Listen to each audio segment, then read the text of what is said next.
Hello, everybody. Thanks for joining us today. I'm artist Aaron Rutten, and I'm joined today by my fellow artist Lawrence Mann. Hi everyone. And we are going to be doing some digital drawing with Corel Painter and our Wacom tablets. Feel free to Yes, comment indeed. in. Feel free to comment in, say hi, let us know where you're from. Lawrence already has a piece queued up. I'm starting with a blank Yep. canvas because I don't know what I'm going to do yet. So if you have any ideas for requests, feel free to chat in, and I, we'll go ahead and get started. I did wonder whether you'd actually have a piece or whether you'd be starting from scratch today. But yeah. So let's get started.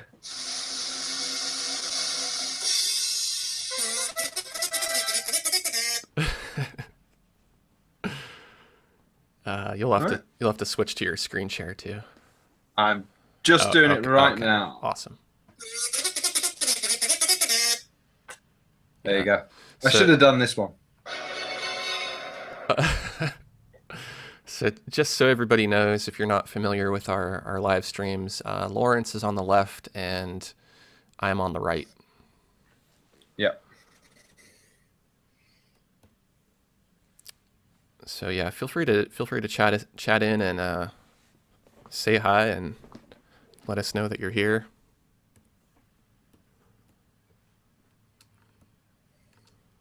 I don't know what to draw as usual. It's like I have things that I could start or that I could add to, but I don't know. I'm just not into what I have saved. Lawrence is making a little note so everybody knows. And I'll just draw on my screen here so everybody knows.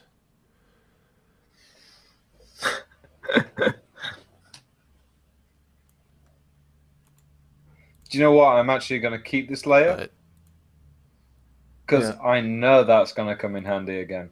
yeah. So yeah, this is a little sketch called Space Hipster Nice. that I created earlier in the week, and I did this on my Surface Pro 4. Oh, that's cool. Gloria Vasquez wants to know what software are we using. It looks like Lawrence is actually using Photoshop, Yes, I am indeed using Photoshop for this piece. and I'm using Corel Painter 2016. That's my initial sketch for the piece. Cool. Then that's my shading layer. And that's just using a basic brush as well, but with my opacity lowered. In fact, I didn't even lower my opacity. That's just the same kind of 70% opacity. Yeah, It's just a bigger brush. that's And cool. that layer is just a fill layer grey. Yeah, And then I've gone in with the eraser, taken away some bits. nice. It looks like it's off to a good start. I like the hair. Yeah. Well, I wanted him to be a hipster, so Yeah, gotta have the shaved side of the head and the beard. It's what everybody looks yeah. like. It's what everybody looks like here in Seattle, except for me because I can't grow a beard. You can't grow a beard. It just looks like like Shaggy from Scooby Doo. It's just like six cartoon hairs that grow out. It's not a full No. not a full manly beard. But honestly, I've never really tried. I don't think I've gone months without shading or without shaving. That's that's quite normal for a lot of guys, though. Yeah. Kevin Jones says hi. Hello, Kevin. Hi, Kevin. And Manar says hi. Hello, Manar. Hi, Manal. Feel free to suggest something for me to draw. I mean, eventually, if I don't get any requests, I'll just draw something. But it's always nice to have requests. Uh, Please suggest something. yeah, We all saw Aaron's latest YouTube video. yeah. Oh, you saw the Yeah, I saw the it. Trump dump. Yeah, the Trump dump. Though I feel partially to blame for that because I was the one saying for a while you should draw Donald Trump. Yeah. So I feel kind of responsible for that. Yeah. When I said you should draw Donald Trump, I wasn't exactly thinking of that. But Yeah. Well, I wanted to do something unique. I mean, I know that there's people who have represented him in effigy that way, but I think yeah, I didn't think you were going to draw him as Iron Man, no.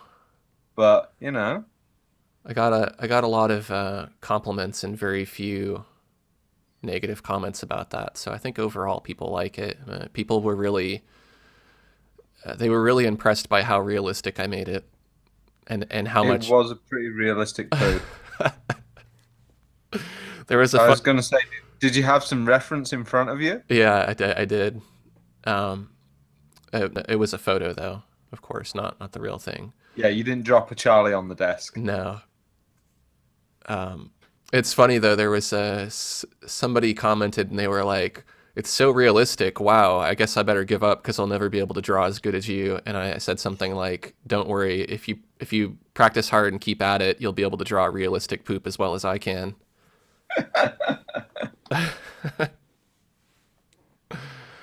Oh Uh, no, I'll never be able to draw realistic poop. yeah.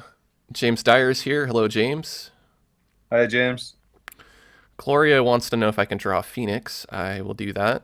And if I get any other requests, I might combine them with Draw that. what? Joseph Smith wants to know what software we're using. Hang on, go back. Wants to know if you can draw what? A phoenix. Oh, I thought I heard the word penis. No, no, no. Speaking of phoenix, did you hear about that voter fraud, voter suppression in Oh, Arizona?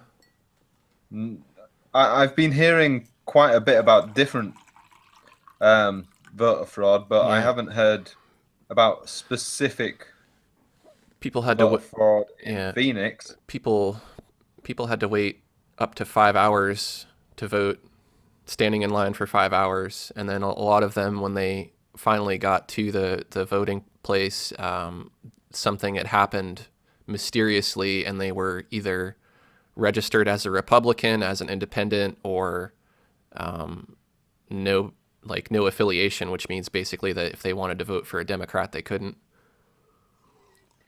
Wow. But it's not the actual election. It's just the primaries. But But that's still quite important yeah, and it's because just doesn't that have a weighing effect on it does. Yeah, who goes through? it determines who will be the candidate that gets nominated. Yeah. So it's just interesting because Arizona is kind of a it's one of those places where people crossing the border is kind of a really sensitive thing. So it's just kind of fitting Yeah. that out of all places that they would try to suppress the votes of minorities and Democrats.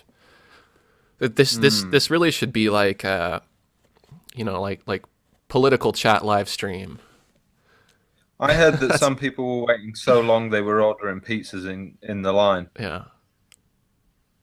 That's the way to do it. It should be like, when you're waiting outside for the iPhone or something, or the new PlayStation, they should have, when people go to vote, they should have like little tents and pop-up chairs and a little grill, little hibachi grill.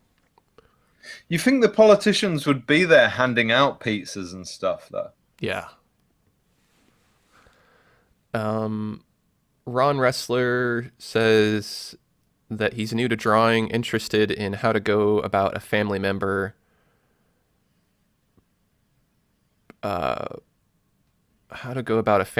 brother working on the inside of a computer. He is a computer technician. I'm not sure what your question was. If you can rephrase that a bit, Ron. Artist Madro is here. Hello, artist. Here, Mandra. Kevin Jones says draw Kenny. I'm not sure who Kenny is. Kenny Loggins? Kenny Rogers? Kenny from South Park. I think he means Kenny Rogers, the gambler, um, from South Park. CapMad says, how about the song Castles in the Sky? So Castles in the Sky fantasy theme. Aaron's having flashbacks to the other live stream where you were painting that castle. Oh, yeah. Yeah, that castle will never get finished. Anime Dragons is here. Hello, Anime Dragons. Joseph Smith I also. thought What's that? I thought it was going to be a suggestion for what you should draw. Oh, Joseph Smith would also like to see a phoenix. Anime Dragon says draw a dragon. Surprise, surprise. Dragons are popular. Um, Green Bear says Space Hipster needs a hipster spaceship with a phoenix shape. So we got some requests for dragons and for phoenixes. I don't know that I really want to draw Kenny from South Park. I don't think that necessarily fits the theme. So I might do a dragon mixed with a phoenix. And its name can be Kenny. How about that? And Joseph Smith and Joseph wants to know what software we're using. Photoshop CC. And Corel Painter 2016. So I always end up doing this kind of line art style. You may want to pan down and left a little bit too, because you're kind of going off screen there. Yeah, it's better. So I think rather than doing a line art style drawing, which I usually do, I'm going to do maybe something like last time where I don't use a whole lot of layers. Well, I liked the style that you did the devil head in. Yeah, I'll do it like that. Zoom way out, and then it kind of ends up being like a thumbnail sketch. Then I can do it, I can rough it in really quick that way. And yeah.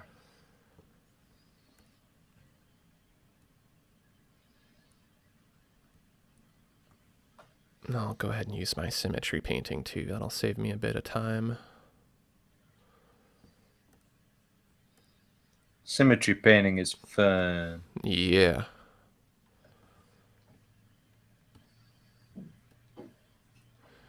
Feel free to comment in, everybody, and let us know where you're from. I was just about to say that. I read your mind.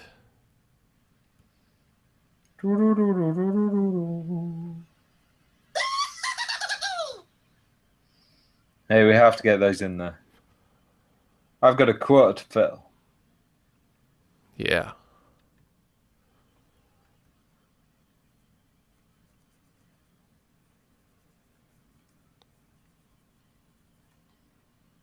I'll try not to talk about politics this time. I'm getting kind of sick of it myself. So this time we'll talk about the environment. I was going to say, well, religion then. Yeah. No. Let's not go there. Yeah. Okay, Ron's clarifying that he was interested in drawing a funny cartoon of a computer technician taking a PC apart. I'm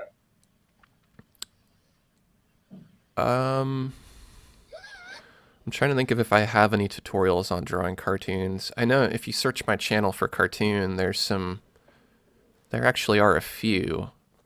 I don't know that they're like in depth about drawing cartoons, but they kind of demonstrate how I would do that. I would sketch it out first, and then I would refine the sketch a couple times with layers, and then I would ink over the sketch with really clean ink lines on a layer, and then I'd create layers beneath that for the color. Yeah. And just to answer Joseph's question, the other program is Corel Painter 2016. Anime Dragons is from Las Vegas. Cool. Gloria Vasquez is Mexican, but seeing this from Brazil. Awesome. Joseph Smith is from England, and Ron Ressler's from Puyallup, Washington. So Ron is very close to me. I'm in Seattle, Washington. It's a good mix. Yeah. I like that about the live streams. There's people from all around the world. We do always get a good mix. Yeah. And just in case people don't know, Lawrence is in Leeds in the UK. Yeah. So I'm doing this really tiny just because it makes it faster, and it's almost easier to visualize the whole You composition are when doing it's it small. really, really tiny. Yeah. I mean, I'm just zoomed out. I'll zoom back in once Yeah, yeah. I didn't think you were working on a tiny, tiny canvas. I'm going to paint a stamp today. I think even stamps are done really big. Yeah, and then they shrink them down. One of the videos I'm doing, actually I'm in the middle of producing it, is about canvas size and resolution. I've already done some videos about it before, but this one's going to kind of be more specific to large canvases versus small canvases, you know?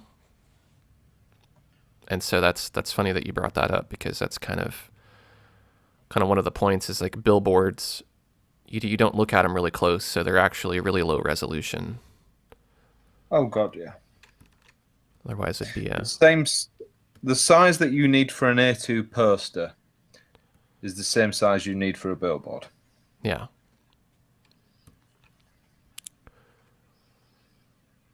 I used to send artwork to print for billboards all the time.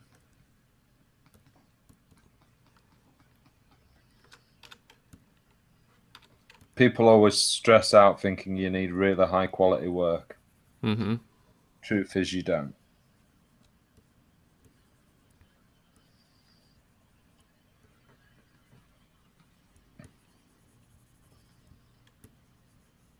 Yeah, and that's kind of what I go into in the video is, you know, for each canvas size, what's the best resolution to use and why, and then how resolution affects not only the quality of the image and the dimensions, but it also affects things like how much space it takes up on your hard drive and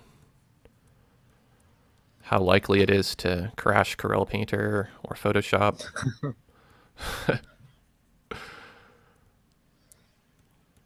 Well, this is it. It's different on every machine, isn't it? But still, at the end of the day, it is important.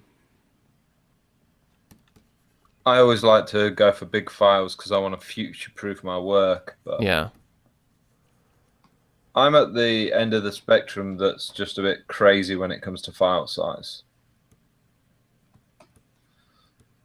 Yeah, and I make sure to mention that in the video, you know, like you don't have to follow my recommendations. You can make stuff really high resolution. But but at the end of the day, you know, for most people looking at something, they might not see that much added detail if you make it small. But future proofing is a good way to look at it too, because you might make something and someone might say, "Hey, I'll give you $5,000 if I can print this wall size for my restaurant." And you know, you go, "Well, I do that, except, you know, the maximum that I can print it without it looking horrible is, you know, whatever size." This is it. I mean, the chances of me ever needing to use half of that stuff is minuscule, but I sleep safer in my bed knowing. Yeah, It just depends on the reason you're doing it. Yeah. You know. Also, are you a professional illustrator? Do you even need to think about that for a split second? Yeah. If you're just doing it for your own kind of artwork, then no, you'll never have to think about it. Mm-hmm.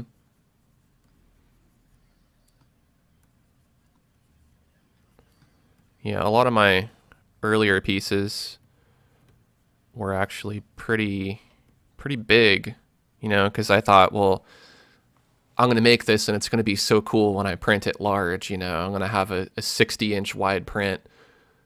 And then after making a bunch of them, I actually looked at what it costs to make a 60-inch print. Yeah. And do you want to spend $200-$300, you know? And once you spend $200-$300 just to get it printed, is someone going to want to pay $200-$300 plus whatever you mark it up to? Probably not.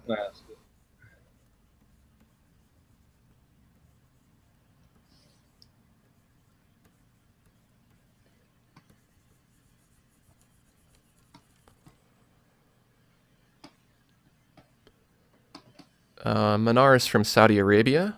Awesome. Yeah, I was just thinking, how often do we get someone from Saudi Arabia on? Oops, I gotta turn off symmetry painting. It's kind of annoying when you're doing something that's like, the head of the phoenix/dragon is asymmetrical versus the body's symmetrical, so I have to keep remembering to turn it on and off. Yeah. As you start painting, and all of a sudden you get paint where you don't want it.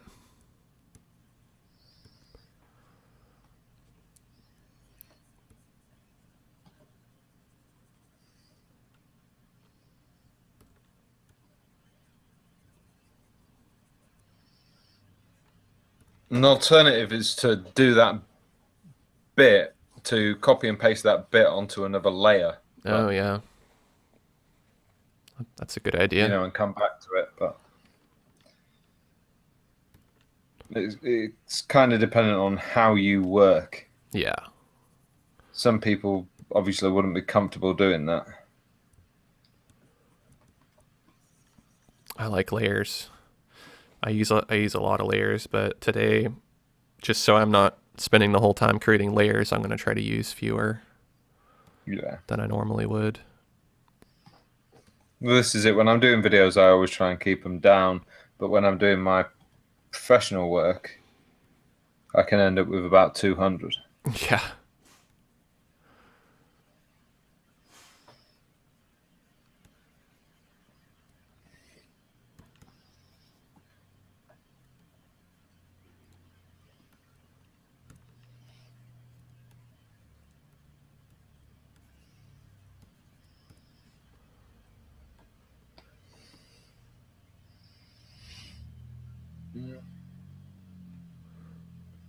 Anime Dragons wants to know what time is it for us.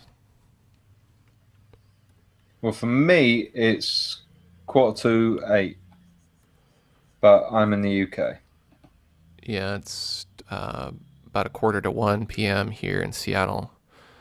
That's why we got a little mixed up, because there's apparently daylight savings time is a bit different in our two countries.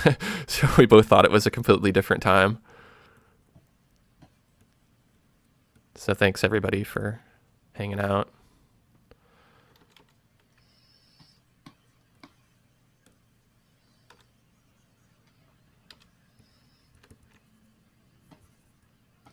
So I'm now using Photoshop's Blender brush.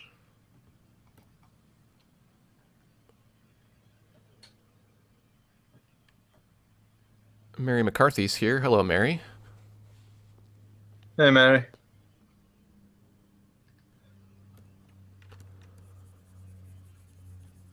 Yeah, I haven't really messed with that Photoshop Blender too much. I really only went over it just for my course, but since I don't do a whole lot of painting in Photoshop, I really haven't given it a chance to do a painting with it.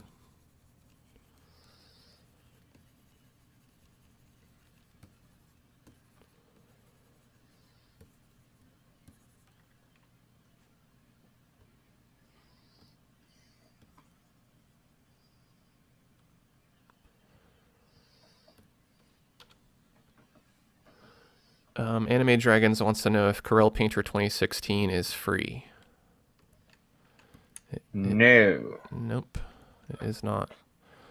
There is a education version. It's a little bit cheaper, but you have to be a student or a teacher to qualify for it.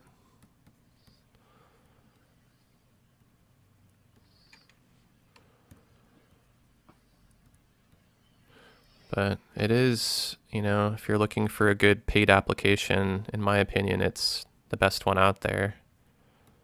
But a lot of the free ones are pretty decent too.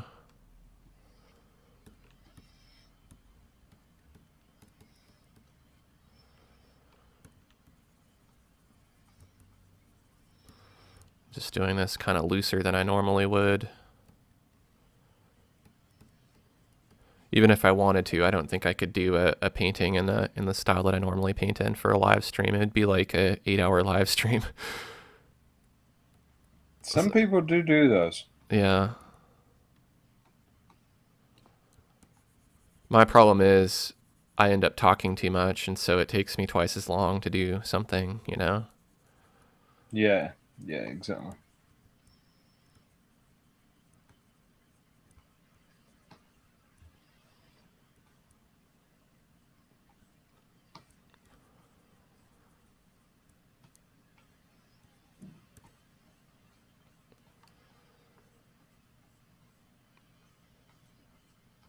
Now Spot's here. Hello, Now Spot. How you doing? Now Spot wants to know what we're doing. Lawrence is painting a space hipster, and I'm Yeah. painting a dragon phoenix.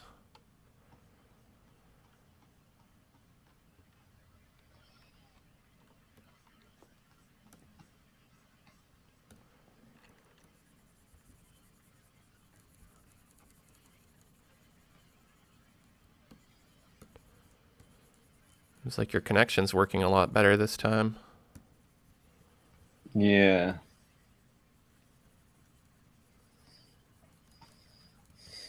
It's nice not to be bashed for it.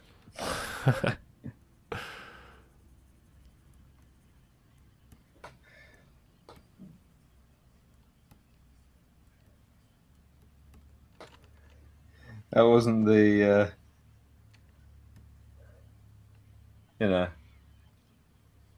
wasn't the nicest feeling in the world. No, it's frustrating because, like, you know, try to fix it and it won't fix, and it should just be working to begin with because you're paying for internet. You should be able to get, you know, at least a decent upload speed.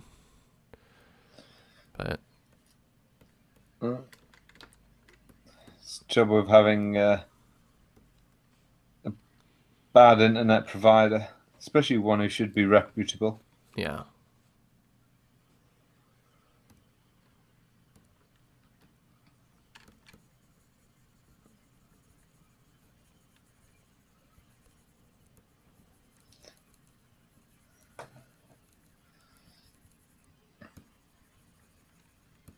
This isn't a bad blender brush, but it's just one blender brush. Yeah. Do you know what I mean? Yeah, it's nice to be able It's to kind have of like, what do I do with it? It's just one blender brush. yeah, options are definitely nice to have.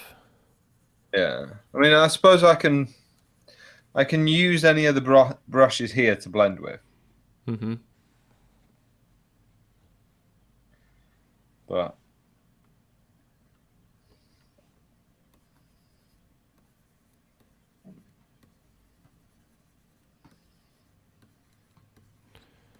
Mary says she thought it was a flying lobster.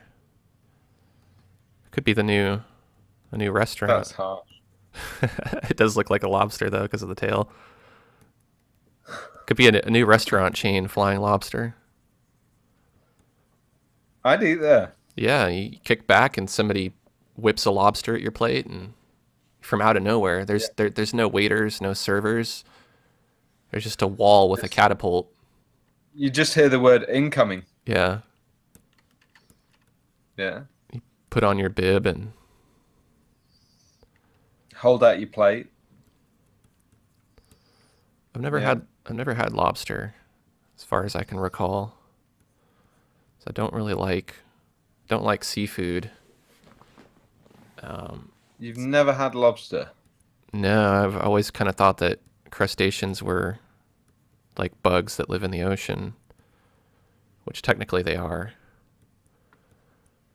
So it always kind of grossed me out. They don't look appetizing. I'm sure I have to have had crab at some point, like not a crab, but you know, crab being in something since it's in a lot of things. I've Yeah. had, I've had shrimp, but those for some reason it's a little you know, you just get their tails and they're usually deep fried, and so it's easier not to associate them with what they really look like. But Yeah.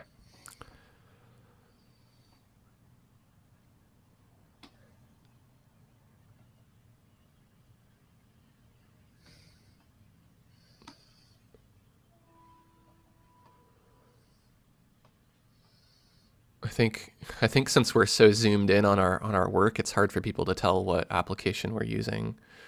Because now Spot wants to know if we ever use Photoshop to draw. You can't tell, but Lawrence is using Photoshop right now. Yeah. I don't use Photoshop to draw. I used to use it for coloring back in the day, but pretty much as soon as I discovered drawing tablets, I discovered Corel Painter, and I've kind of stuck with that.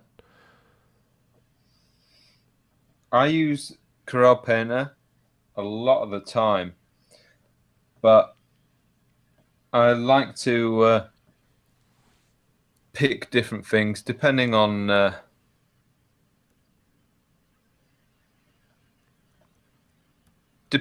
what I'm painting. Yeah.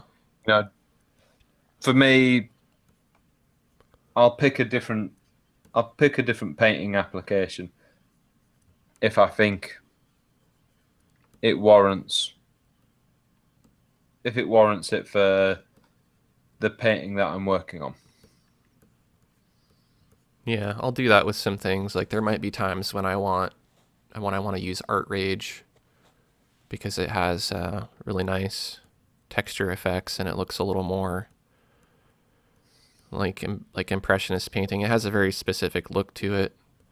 I find it harder to paint with Art Rage, but it definitely gives me a certain kind of look. Yeah. That I can get in Corel Painter. It's just I have to do it in a more roundabout way. Sometimes I'll use both, but I almost always use Photoshop to do my editing and effects. So they're kind of, they're both really important for my workflow.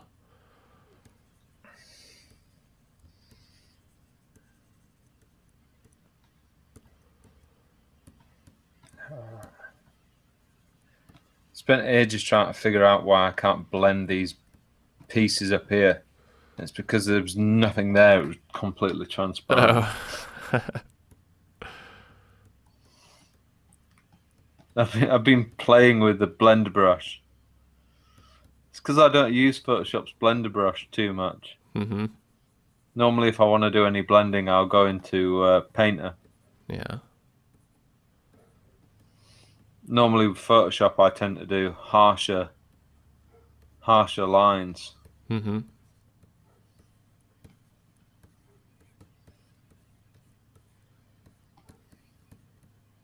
It'd be interesting to see what happens with Photoshop if they continue adding more artistic stuff to it or if they just decide to drop that altogether. Or not drop it, but, stop adding to it.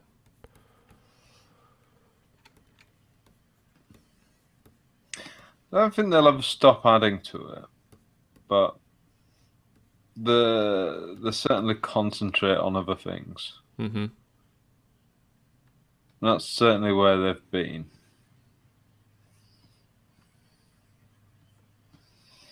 And I think so far, artists like you and I certainly have maybe felt a little neglected from that.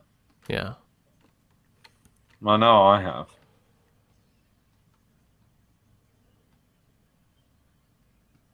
have. Ron wants to know, what's your favorite brush for drawing hair? And maybe, Ron, you'll want to clarify, do you mean Photoshop or Corel Painter? Or maybe, Lawrence, you can answer that for both. To be honest, when I'm drawing hair, I like to get in close and draw the hair strand by strand. I don't believe there's a quick fix with a brush. I'm the same with a lot of it, to be honest, though. I think brushes are a means to an end, and I don't think any brush will do the work for you. No. I do have a lot of brushes here, but I think that's because I downloaded kind of like a couple of packs that people have given me. Yeah. But to be honest, most of them remain unused. Now, I'll have a play with them for about 30 seconds. But then, as you can see, I go bang straight back to the kind of 3 or 4 standard Photoshop brushes. Yeah. And it's typically because when I get around to doing this hair properly up here, I'll just go in and paint each hair individually.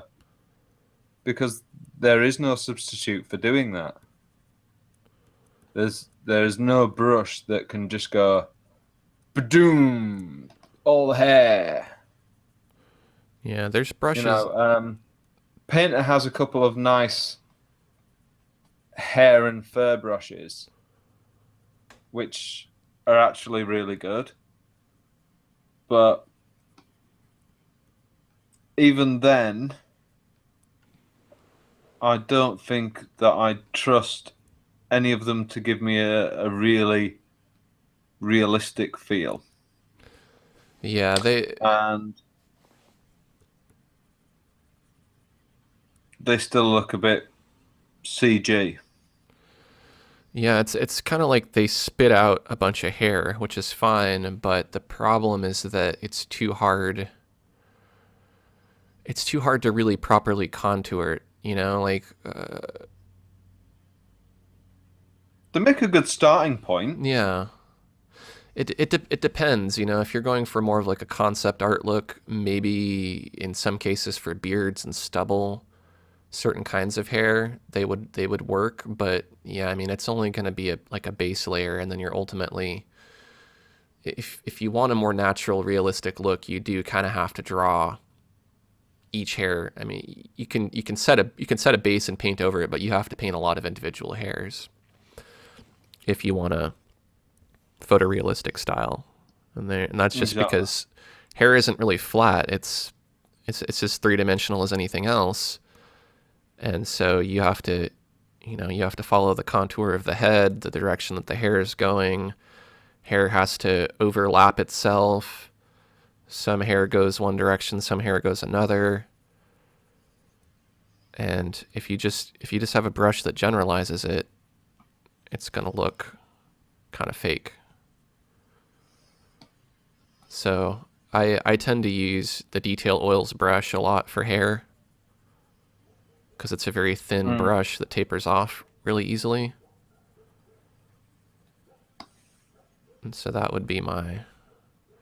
But doing something like a base layer first, on the Bernie Sanders painting that I did a lot of the hair with the smooth palette knife, which is a dab style brush, and it kind of has a. I can do a little dab on the screen, and you can see. It's kind of like a V shape, and so when you paint with it, you get kind of varied opacity in that stroke, which I find works really well for hair. You know, the hair is not as flat. It almost creates several strands of hair in the same. Oh, Yeah. I should have done that on a layer. So now I've used all my undos. I set my undos really low to 9. Nah. I do.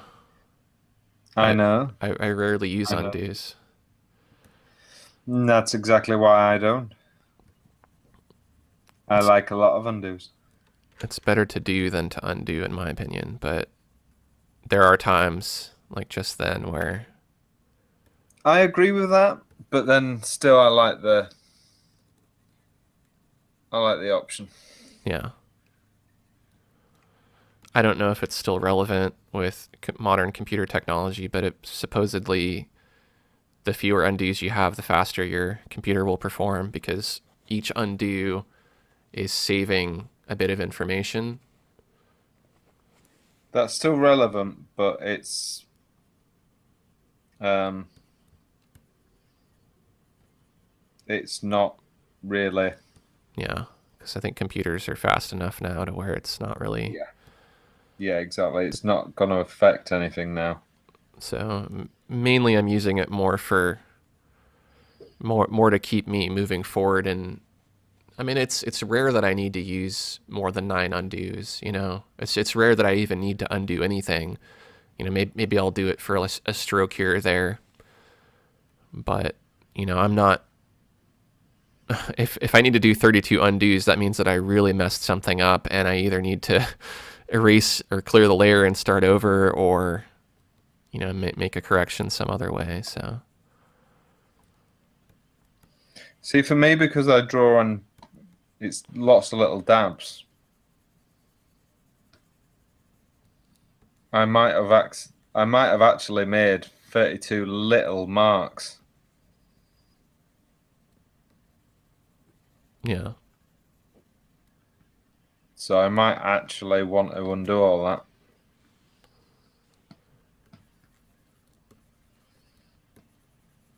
It's kind of one of the things I like about digital painting is there's so many different ways to do it.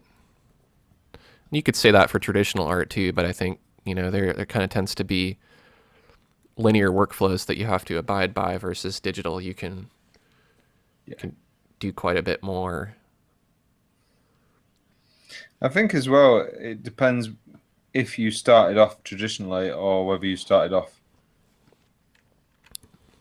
Yeah. I had some traditional experience, not necessarily with painting per se. I mean, I experimented with it, but it wasn't until after I did a lot of digital painting that I decided to try doing some paintings in acrylic, and it was actually quite a bit easier because after doing so much digital painting, I had an idea of what to do. So it's and kind of just as well what I learned from acrylic painting I can apply to my digital painting. So it's nice to be able to do both. Yeah, I think it does help to have an understanding. I'm not saying a mastery of the real traditional painting, but I think it definitely helps. Yeah. A digital artist, to have an understanding.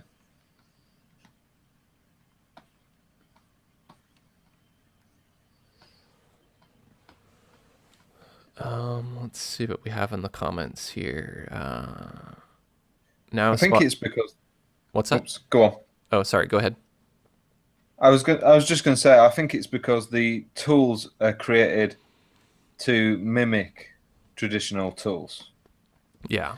So I think that's why it's important to have a knowledge of traditional painting techniques, Mm-hmm. because you can better appreciate the digital tools if you understand the traditional tools that they're based on. Yeah. And you understand, What were you gonna say? and you understand the effects that you're trying to achieve. Because like a lot of people's goals seem to be, I want to make something look like a oil painting, or I want to make something look like a comic book style, and so you have to understand that style. Yeah, and how it was achieved traditionally before you can just go ahead and recreate it. Yeah. Now Spot says one of their favorite artists, Webang 111, uses Photoshop. I've seen their work. It's really, really good. I think they're from Taiwan, I think.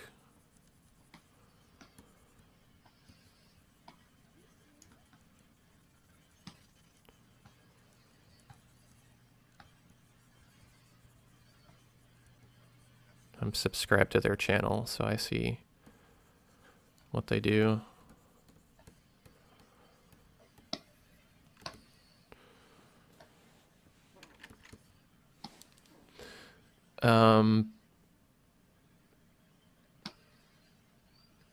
Anime Dragon says there's 11 people here, now 8. I think it'll keep changing. As long as there's a person here, we're happy. But 11 is always nice. Yeah, if it goes down to like 1 or 2, that's when we start ranting. Yeah. That's when we start talking crazy gibberish. Yep. It's when the webcams come on and the shirts come off. Don't worry, there's no nipples. Mm-mm. Google would kick us off for that, so we just you know. Gotta wear the pasties. Yeah.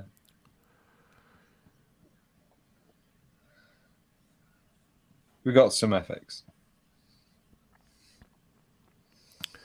Um, Anime Dragon says that they want to do digital art, but none of the programs they want to try work on their Chromebook. What does Chromebook use? Android OS? Do you know? Yeah, I was gonna say I think it's Android. If it does use Android, there is Art Rage, I believe, works on Android. Um, I guess that would be my suggestion. I don't know if I've used any of the other ones. Kind of briefly used the Corel Painter mobile, but honestly haven't used it that much.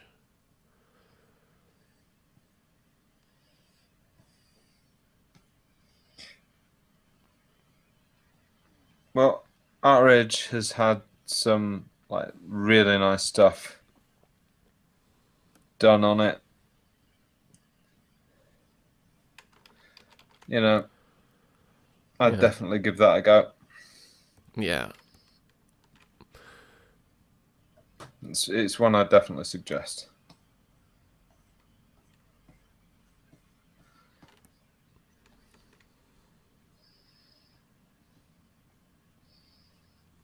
You know, I don't like putting my name to just anything, but yeah, I'd happily say Outrage is a good one to have a go on.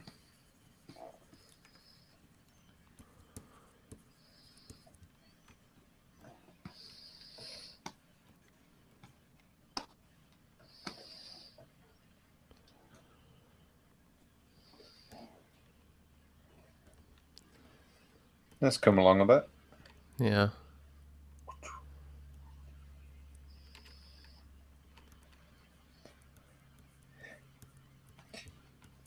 Do you know what your picture's reminding me of?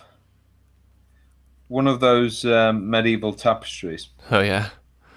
Yeah, it is kind of. You know, it would have if it was more simplistic. I'd say it was the picture on the shield, Mm-hmm. but yeah, the because of the detail, it reminds me of the kind of tapestry I'm not too happy because of with the it. level of detail. I think I would have liked to have done it with more layers and not been so rushed. But I kind of rushed through it. I might pick another request and call this one done.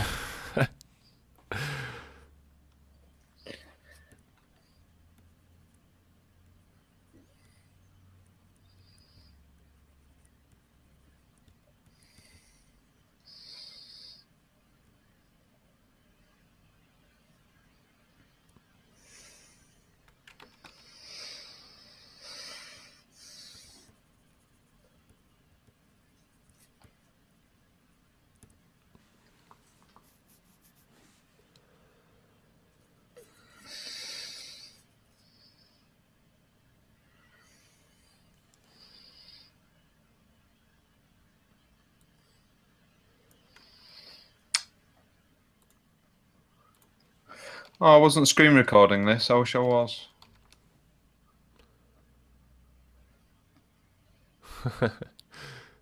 There we go.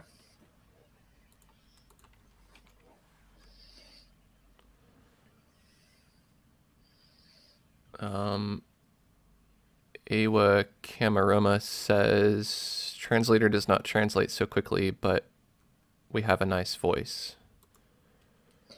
Oh, thank you. Green Bear says Autodesk Sketchbook should work on Android. And Joel That's says, another good one. yeah, Joel says they think Chromebook runs Chrome OS. Oh, well, if it's Chrome OS, then I have no idea. Yeah. There's probably an app store though. If you look that up, they probably have some applications that'll work. I guess the question would be, does that tablet have a pen and pen pressure? Well, that's also important. Steve wants to know if I can do a scene with Donald Trump and a bear. I could just open my previous Donald Trump portrait and just have a bear crouching over it.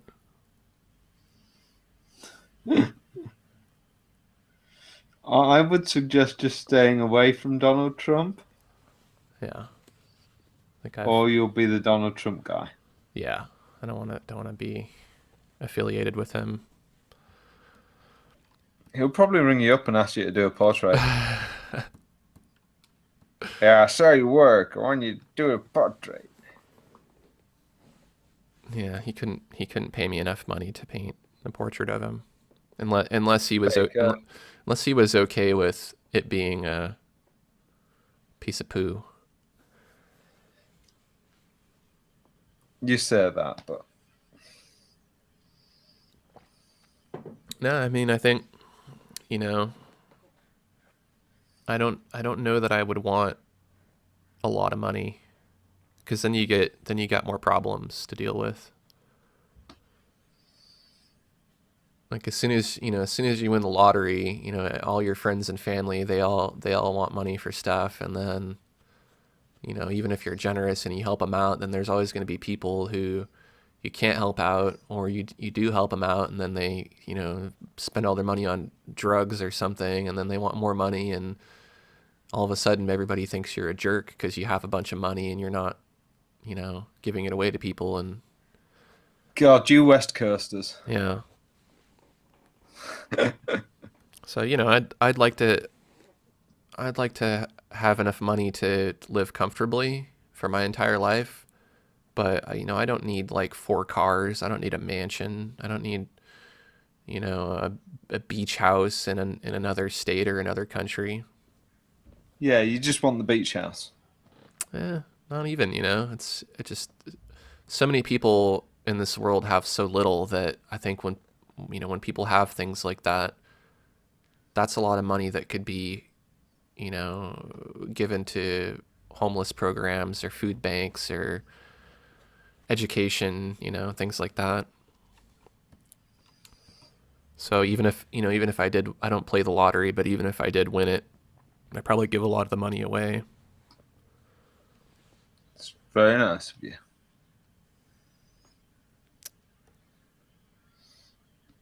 I wish I could be that generous.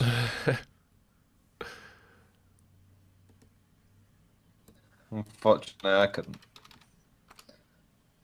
No, I don't know if you might find once you're in the middle of it that you liked having all that money, and then all of a sudden it turns on you. But I guess it's only one way to find out. Okay, so There is. I gave up on the Phoenix Dragon. Um, Anime has to leave in 5 minutes. That's too bad. We hope to see you at one of our next live streams. Hopefully you can stay longer. Yeah, pop back. James wants to see an inebriated astronaut. Inebriated astronaut. That would be dangerous. Like imagine puking in a spacesuit or puking in zero gravity. That wouldn't be fun.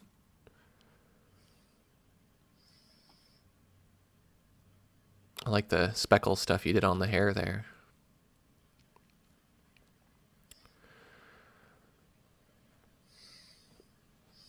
Well, he is space hipster, isn't he? Yeah.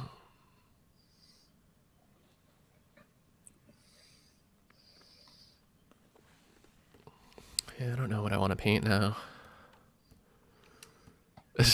It's almost easier doing like the guess a sketch thing because I don't have to think about what to draw. A little card tells me what to do. Do you want to paint something to go along with space hipster? Yeah. Like last time you painted, your second painting was something to go along with space hipster. To go along with the woman I painted, wasn't it? Mm-hmm. So you could paint his dog, his hipster dog. Well, if he's a hipster, he'd have something cooler than a dog. He'd have like a ostrich or something, or a goat. A goat. Is that what hipsters have now? They have goats. Well, we have so many blackberry bushes around here that they actually do. It's like the city does it. They'll fence off the area and they'll unleash like 12 goats just to go through and eat all the blackberries. And a lot of people have goats and like chickens and stuff. Like up the street, there's a chicken coop. Oh dear.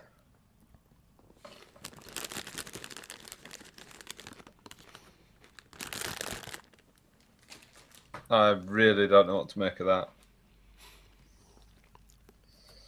You can get free eggs and all that. Hipster giraffe, I like that.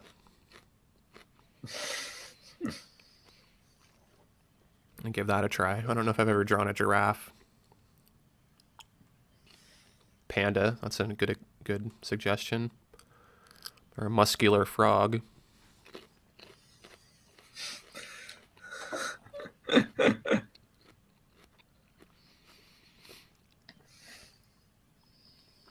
Sorry about all the crunching sound. I'm eating some sugar peas. Well, if you can hear crackling, I'm smoking my e-cigarette. I'm vaping. So that was cool. I'll try the hipster. So, yeah. I'll try the hipster giraffe. You're doing the hipster giraffe. I'm gonna try. I've never drawn a giraffe, and I don't really want to look up a reference. I hadn't drawn a hipster before. Well, you're doing pretty good. They have a lot of hipsters in the UK. Oh God, yeah. I wasn't even sure if like how many of them were in America. Depends on the city, but we got quite a few It's here. obviously like a global phenomenon. Yeah, I feel like it's become kind of passé here. Like there were a lot more. Like about Yeah. I don't know, about probably about 5 years ago. There were a lot. It could just be that I'm desensitized to it now. No, I'm the same. I think there was a lot more than there are now. But I think the beard trend took off again recently. The Hmm. beards have come back into fashion. So it's kind of like, oh dear. All the young hipsters are doing the beards again. Hmm. And I just keep looking at them and going, you're too young to have a beard. And it's kind of awful for me because I have a beard. Yeah. And it's like, I don't want you having a beard because I have a beard. And I don't want anyone associating me with a hipster. Only So, I may have a beard. you may not have a beard simply because I don't want anyone thinking you and I know each other.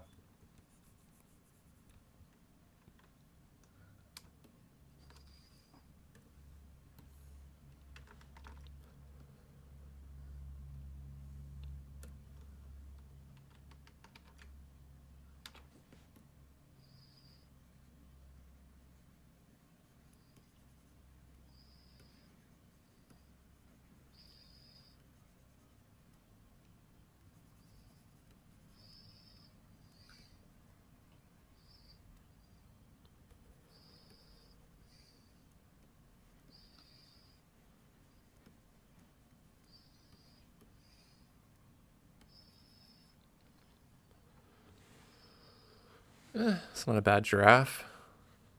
It's pretty close. It's like a horse with stretched out legs and a neck. Steve says, "You've never drawn a hipster giraffe. I thought you were experienced in this stuff." It's amazing what you've never drawn once you or challenged to draw it. I'm trying to think about, he's got to have a scarf. But he's got such a long neck.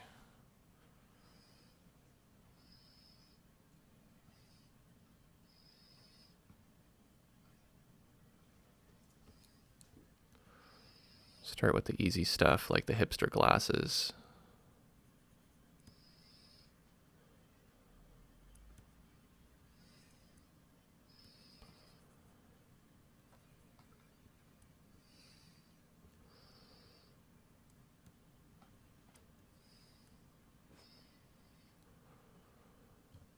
He's got to have a clove cigarette. Hmm.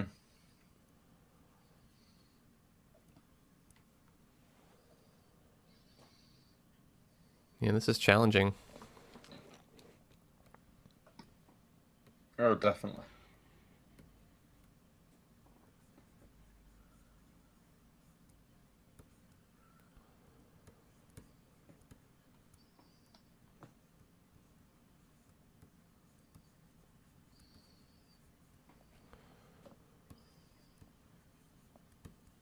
They have like those weird little patterns on them too.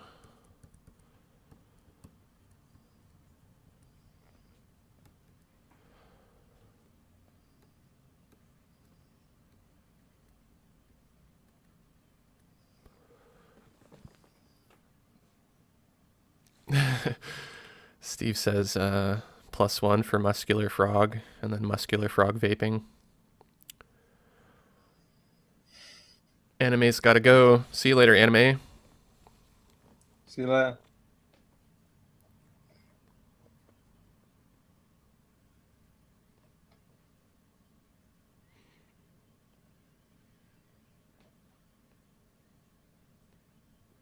Yeah, it's kind of hard because a giraffe can't really like hold things, and a lot of the accessories I'm thinking of, like vinyl records and stuff, and those aren't gonna work.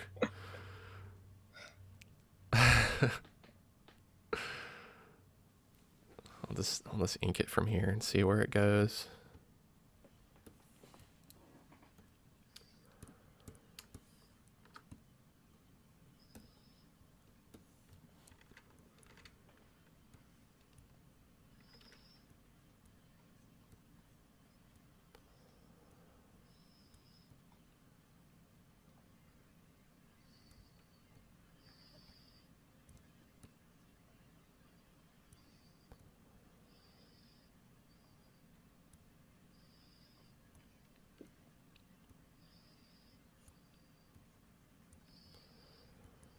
It wouldn't be a live stream if we didn't offend some subculture. Oh, you're just on about the hipster still. Hopefully. I was going to say, have we offended somebody else? No, not yet. Good. There's still time, though. Oh, yeah. Lots of time.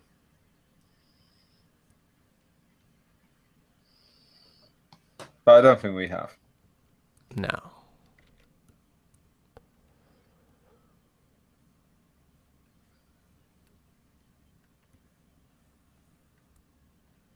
We're normally pretty good. Yeah.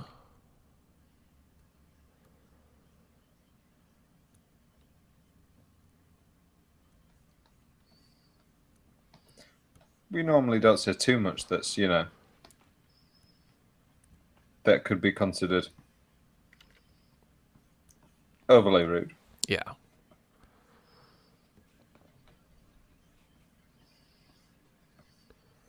Green Bear says, and a Polaroid camera. Yeah, it can have a Polaroid camera around its neck. Yep. Even though it doesn't have the arms to use it. Just an accessory. That doesn't matter.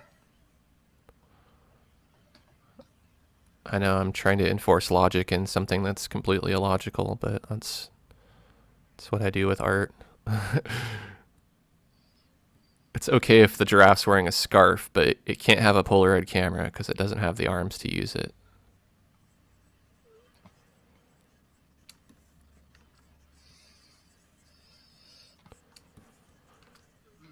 really want to go to the zoo. I'm kind of thinking about challenging myself to try to paint every animal at the zoo, which is probably over 100 animals at the one that I live by. I was going to say you'd have to buy like a week-long pass or something like that. I have a year membership. I got it Yeah. I got it last year, and I don't think it expires until like June or July. And where I moved, I'm like right on the right on the bus line to go there, so I can get there pretty easily. Well, that'd be fairly cool, wouldn't it? Yeah. The problem is it's when I do my paintings outside, I kind of don't really want to be bothered by anybody. And so if there's, the zoo has a lot of people there usually, and so that makes it kind of tricky. The zoo is also, I mean, well, different zoos, different rules. The zoo, um, they normally have, open hours and everything. Um, they might allow you to actually go there before and after they open.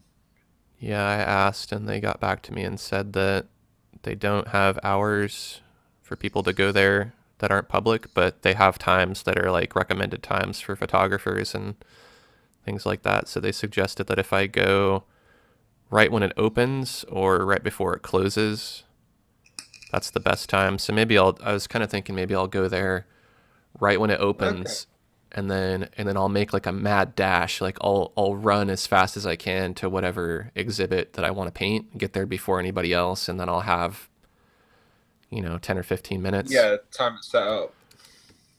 Yeah, cuz I mean setting up I have to set up Yeah. my Because if you camera. said to them, because I was just going to say, if you said to them, I want to pet every animal here, then, you know, potentially you can use these pictures. Yeah. I thought they would have been a bit nicer about saying, yeah, maybe, yeah, sure. I think they will I just eventually. thought they'd be a bit more open to it. It's probably a safety thing more than anything, but I think maybe eventually they would if what I did started to get a lot of views, and Yeah, if they saw the art. because I've done last year I did three of the animals. I think they were all birds. Yeah, because I did a kookaburra, a penguin, and then a crane, Japanese crane. And When you asked, did you just ring up and ask? I sent an email. Do you know you spoke to the right person? It was their it's the one of their social media people, I think, or someone who deals with photographers and videographers and stuff. So they had Yeah. they had transferred me to the appropriate person. But, Yeah. there's probably someone higher up who could say, yeah, sure, go for it. And the aquarium didn't get back to me at all. They just blew me off. Typical aquariums. I know. Huh. Think they're all cool because they got a bunch of fish. You think they'd be desperate because, people don't really like aquariums as much. It's on the waterfront, so it's kind of it's like a big tourist attraction. But Oh, yeah, they're it like the popular aquarium. it isn't really that impressive of an aquarium, to be honest. Like I lived in Oklahoma for a while, and the Oklahoma City Zoo and aquarium was way better. Like the Oklahoma City Aquarium and Zoo had dolphins, and we don't have any dolphins here. But probably because it's inhumane to keep dolphins. But, Oklahoma didn't seem to care. I was going to say I've been to Florida and they've got dolphins. Mm-hmm. Well, it makes sense in Florida. They've also got whales who kill killer whales who actually do kill people. Yeah. Glad they're gonna stop breeding them. Vicarate is here. He says, "How are you doing today?" Hey, Vicarate. What's up, Vicarate? Look, no lag. Yeah, no. um, Steve says hipsters are all over the world. They're in New Zealand. Can't move for hipsters. Mary McCarthy wants to know, Lawrence, who is your subject? Anyone we know? No. Just made it up. I think once you start to draw a lot of faces, it gets a lot easier just to make up people. That was the first sketch. Then it went on to basic shadows. Then came a layer which was just grey. And then I went in and used my eraser to take bits out. There you go. Next I added another layer which was just some white highlights. Then I added another layer of grey tones. Then I flattened it all down. Then I copied the folder, flattened it all down, blended it all together. There you go. So you can see my blending, and I just carried on working on it. Gave him lovely speckled hair on a different layer, just in case I messed that up. And I'm keeping that separate for a while. And I've just been working on it. So you can see the progression there. Right now I'm just working on his astronaut armor suit thing. But it's just a generic hipster.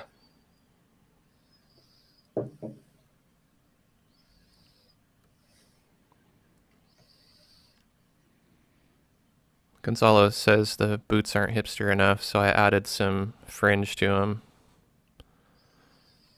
Yeah, maybe they're like those like Native American kind of frilly ones. I have not seen hipsters wear those yet. Well, basically around here, anything that's hideous that people wouldn't normally wear that you could get at a thrift store is all fair game. So they're kind of like Wow. they're kind of like Hipsters over here do kind of wear a uniform. Yeah, here it's like the girls wear old grandma blouses that are like a floral pattern that you'd see on a couch from the 70s. And then the guys wear, I mean, hipster or not, a lot of people around here wear plaid. Yeah. See, plaid is a definite hipster uniform, but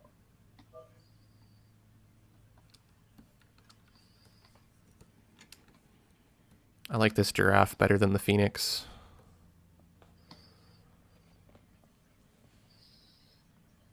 what's that? You like it better than the Phoenix? Yeah, I'm more happy with how it's turning out.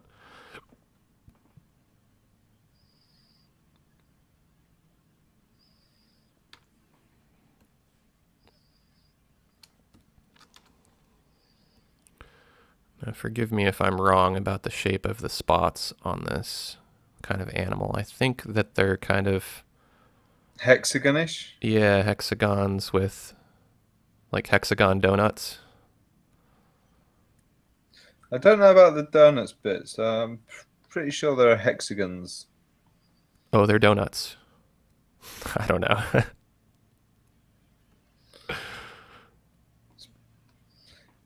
Been years since I saw a giraffe though, let alone tried to draw one.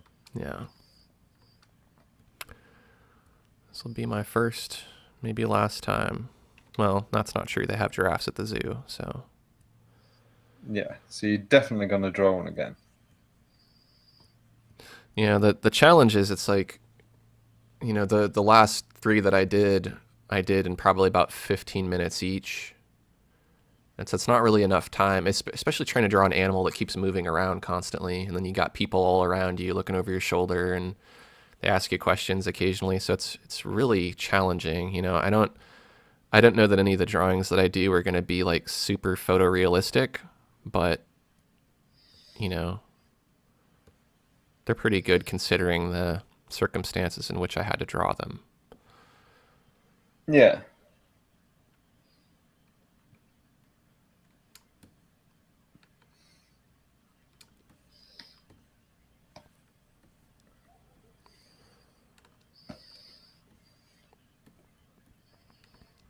And you want to, go in and come out with something that you love. So Yeah, it would be like I want it to be a challenge, and I want the video to show that you can take a tablet outside or to the zoo and you can paint and you can have fun. I don't want it to be like, okay, I'm going to go to the zoo, I'm going to snap a reference photo, and then I'm going to paint from a reference photo while at the zoo, because I can do that at home. So yeah, even if the piece doesn't always look exactly like the subject that you see on the camera, whether it's a landscape or an animal, it's I mean that's how impressionist plein air painting is. You do what you can in the amount of time that you have, and so as long as people view it in that context, I think it looks good. But I'm sure as I get more into it and I get more views, people will be a little more critical and be like, that doesn't look anything like what you were trying to draw, and that seem- would just be incredibly harsh. yeah, well, it's the better a video does, the more views it gets and the more likes it gets, the more the critics The come out of the harsher the yeah, yeah. like No, that is true. like I got this video that over the past week has just been like surging in views, and it's like my top video now. But Is that the Trump one? no, no, it's the 10 mistakes that digital artists make. And Oh it's yeah, yeah. and it's meant to be helpful, for beginners who don't know a lot of things. But now all of a sudden I'm getting people who are being like, this and this are totally subjective, and I don't think it's right to tell people not to turn their tablets diagonal, because I turn my tablet diagonal when I draw, and it's like, good, that's fine. Do whatever you do, but this video is not intended for someone who knows everything. It's intended for people who don't know, and some Yeah. of some of it Send it is begin. some of it is subjective, but it's also just a video. It's a free video. So what's the point in going and criticizing it? It's like those people have nothing better to do. They see that a video is doing well, and all of a sudden they're like, better take that guy down a notch for trying to help people. It's like that.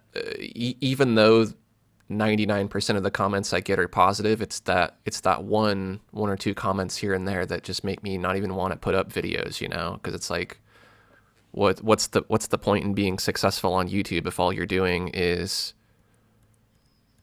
making yourself a target for people's negativity? No, I totally get that. I'm going to keep doing it no matter what, because it's more worth it to me for the people who get something out of it and find my videos helpful. But it gets irritating. Every morning you get up and you check your email and Yeah, you you look. don't understand why somebody has to be negative. Yeah. There's an appropriate place for negative comments, I think. If you're giving It's called in your head. yeah. Well, there's constructive criticism. People can say things in a way. People have put negative comments on that video, but they phrase it in a way that says, these are really helpful tips, nevertheless, but I disagree with A, B, and C, which is fine. If you say I disagree, well, that's cool. Everybody can disagree. But if you say, you don't know anything about art and your knowledge of art is extremely limited, and you're extremely biased and you're just being rude, then there's no place for that, because it's not going to help Yeah. me make better videos. It's gonna Yeah. gonna make me not want to make The videos. people who make these comments are always the same people. The people who don't make their own videos. Yeah, they have less than 10 subscribers. No picture of them. Very rarely will use their real name. Yeah. Normally about 15. Yeah. So, it's it's easy to say, just deal with it and have a thick skin, but after a while, No, no, no. It affects everyone. yeah, We're all human. yeah, If someone shouts something at you from across the street, you try and brush it off, but it's still, you wonder why they shouted it. well, but people don't shout stuff at people. I mean, very rarely. I don't think in any time No, I'm just recently. saying if they did, Yeah, but they don't because they know what would happen. yeah, You'd walk across the street and, say something back. yeah.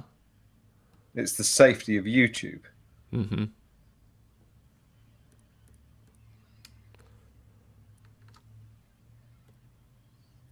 So, audience, we haven't forgotten anyone's there, don't worry.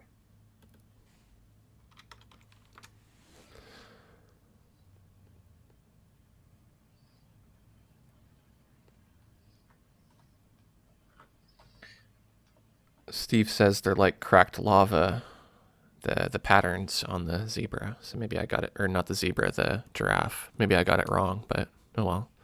You see, he's a different kind of giraffe. He's a hipster giraffe, so he's gonna have a different pattern. And he likes, It's he, got a hipster pattern. yeah, he likes donuts too. So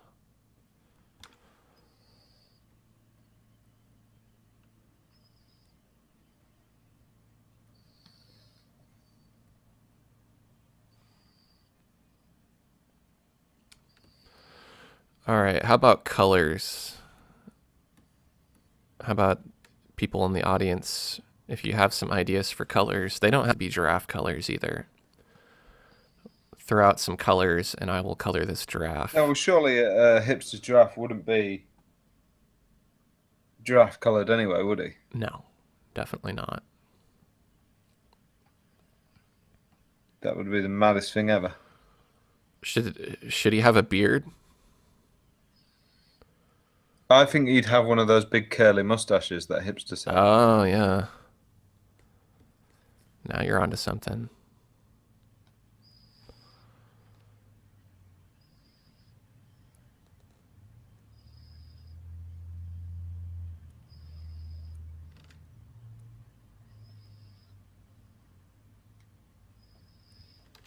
I don't think that's big enough.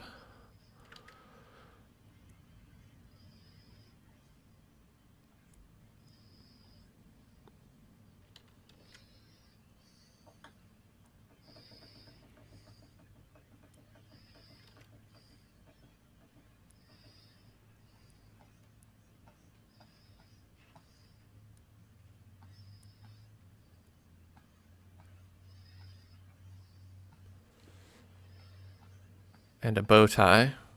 Well, he's already got the scarf. Scarf and a bow tie. I don't know. Yeah. That might be too much. Plaid bow tie. Naomi says choose a random color palette. I'm thinking each person who wants to suggest a color can suggest a color, and then I'll start Well, filling I'm it in. seeing pink, but so I'll throw that in there if somebody else doesn't come in with a colour. Yeah.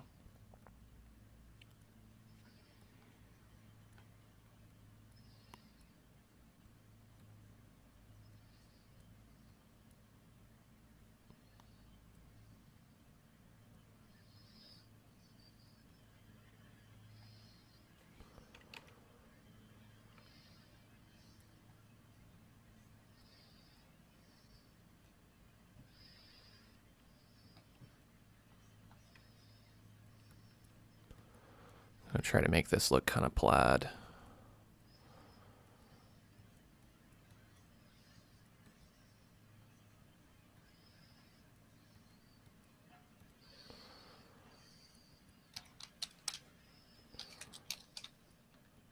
Hey, Aaron, Uh-huh. I'm joining you on the mustache trail.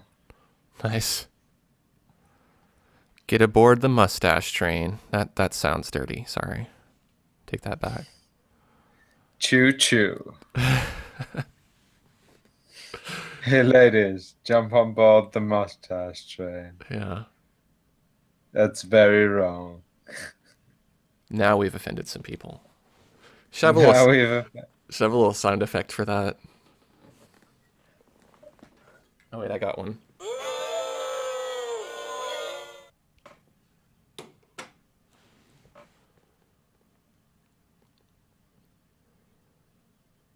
Steve says his neck can take it for the bow tie. James Dyer says white. Tan colors for donut spots. Black color. Black, white, and tan.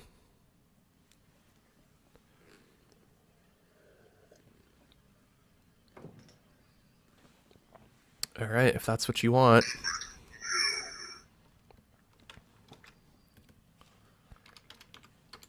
I like the sound effects. I wonder if there's any other live streams that have sound effects. Probably not, because ours is awesome. Exactly.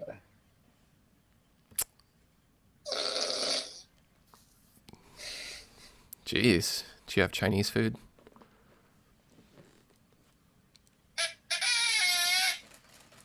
Happy birthday.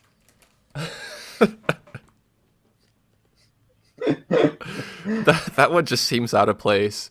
It's like 4 fart sounds, and then all of a sudden, happy birthday. My finger actually slipped on the happy birthday bit. It was From just supposed. It was just supposed to be the thingy button, the little.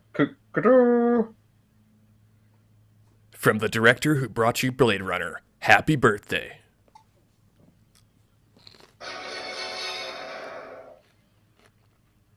Chocolate covered, says Mary McCarthy.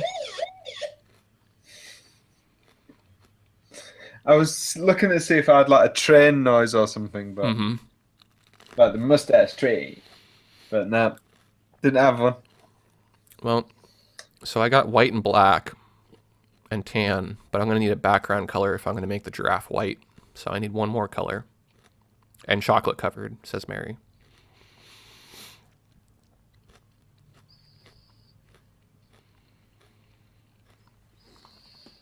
Say again, what are the colours? Black, white, tan, and chocolate. Aren't they pretty much the colours that a giraffe are anyway? Yeah, but it's what the people want. Fair enough. All right, I'll make the I back. thought you would have ended up with like blue, pink, and That's what I thought green too. or something. I'll make the background pink for you.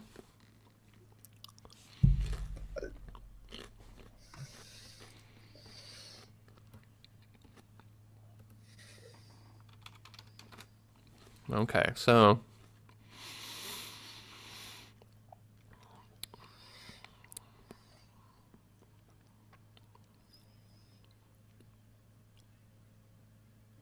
well, I'm gonna do some of the stuff white. I don't want to make the whole thing white because it kind of was already white to begin with, and I realized that that was supposed to be funny, so I get that, but I do want to put some white in.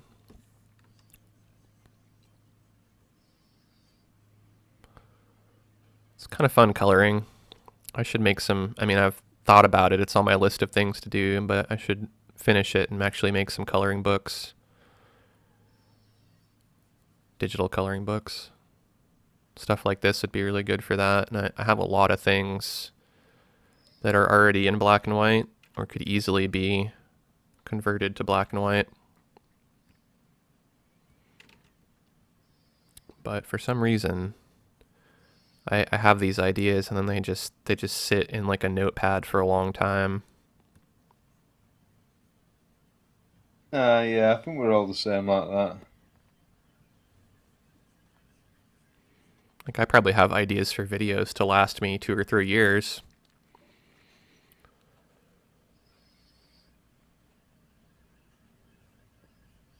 Mary McCarthy Yeah, says, but you read through half of them and go, what does that even mean? yeah, there are definitely some like that. I'll do blue eyes for Mary.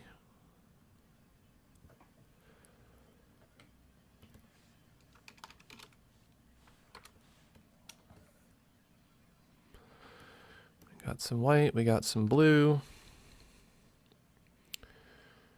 Rainbow background is a suggestion. I think I'll do the socks rainbow colors. Oh no, I already made them white. I'll make the accents rainbow.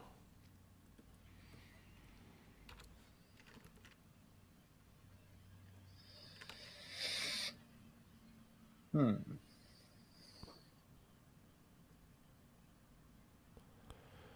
Feel free to ask us questions too if you have questions about digital art or just about us as people.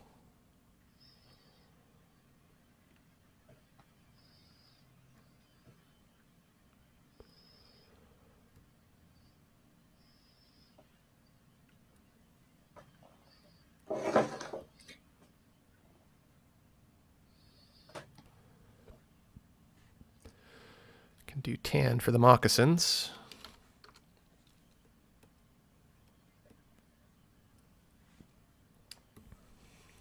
I'd like to get some moccasins, but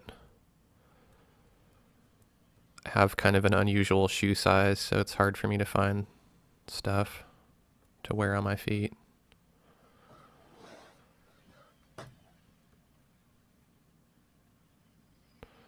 They have a lot of nice powwows here. They're like Native American festivals where they're primarily focused around dance performances. Like they're kind of like a tournament for dancers, but then they also have a lot of vendors who have cool stuff, clothing and jewelry, and you can get all kinds of animal parts. Like you can get like skulls and claws and teeth and stuff like that, pelts.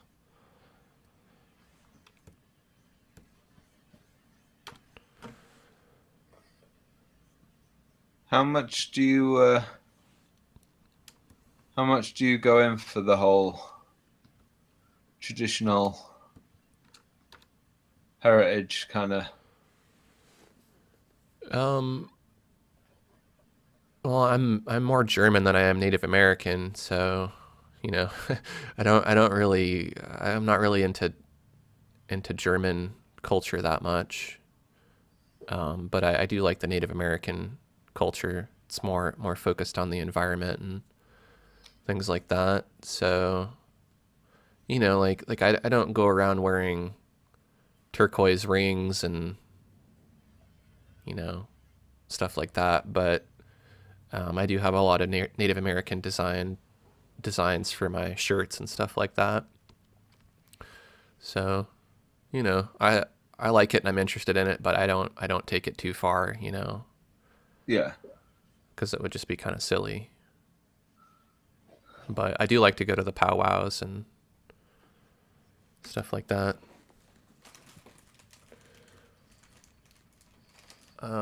Ross wants to know, what do you think about Damien Hirst? Bit full of himself. I don't even know who that is, so that's what I think about him. Uh, British artist. Mm. What kind of stuff does he do? Is it digital?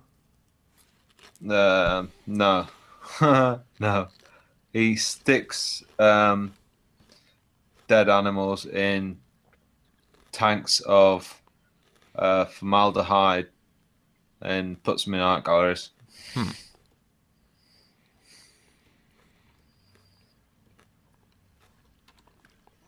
So he's a taxidermist.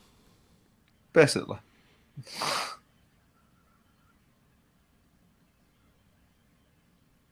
he wins the turn. He won the Turner Prize with it, Hmm. which is like the big prestigious art award in Britain. But um, it's one of those things. He went to the same art college as me. I think that the guy is a bit.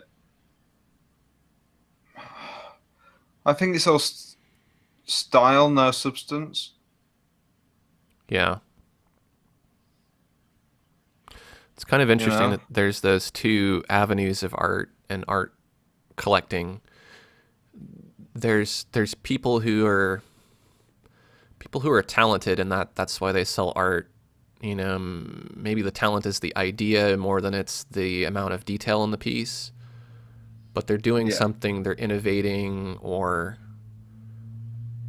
just doing something that's expressive and creative. And then there's kind of the people who are like, let's see what I can do, you know, like something that's just so out there, or so lacking in effort but still very popular. You know what I mean? Like they're like the Yeah. performance art people who you put up a big piece of glass and then run into it, and then take photos of their. Specifically, but I don't. They're artists, if that makes sense. I'm kind of the same way too. I like to make art, but I don't I don't really get that into like looking at it. I know I love looking at art, but I mean I don't follow individual artists. Well, that's what I mean, like going to galleries and stuff like that. Yeah. I like there aren't. I don't know if I'd have to think a bit if there's any contemporary artists. I mean, there's obviously artists that I respect, digital artists and stuff like that are Yeah. contemporary. But as far as classic artists, obviously Salvador Dali is, you can see a lot of him in my work.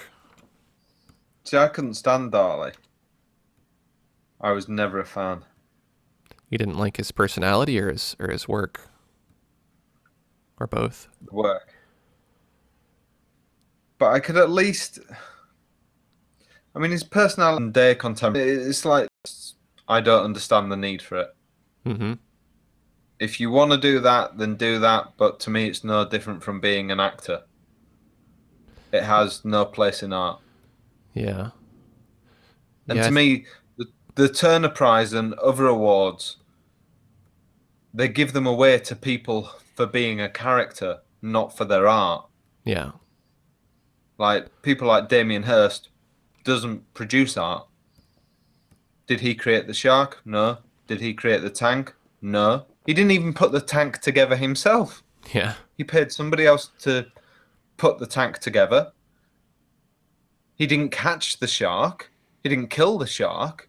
He didn't even put the shark in the tank himself. So what did he do? Oh, he came up with the idea. Well, okay.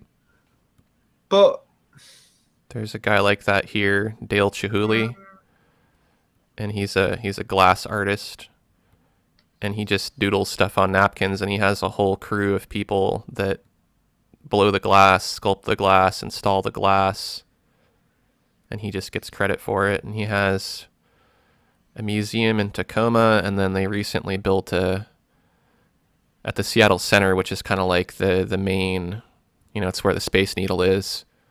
yeah, They used to have carnival rides and stuff like that, and they took all that out, and they were thinking about what to replace it with for a long time, and then eventually, I don't know how he got the thing, but they built another Dale Chihuly museum. It's like, if you're going to be an artist, make your own stuff. Be involved in the process. Don't have everything mass produced for you. That's not what being an artist is. Being an artist is supposed to be hands-on. As soon as you relinquish the control over your work to someone else, they're the artist.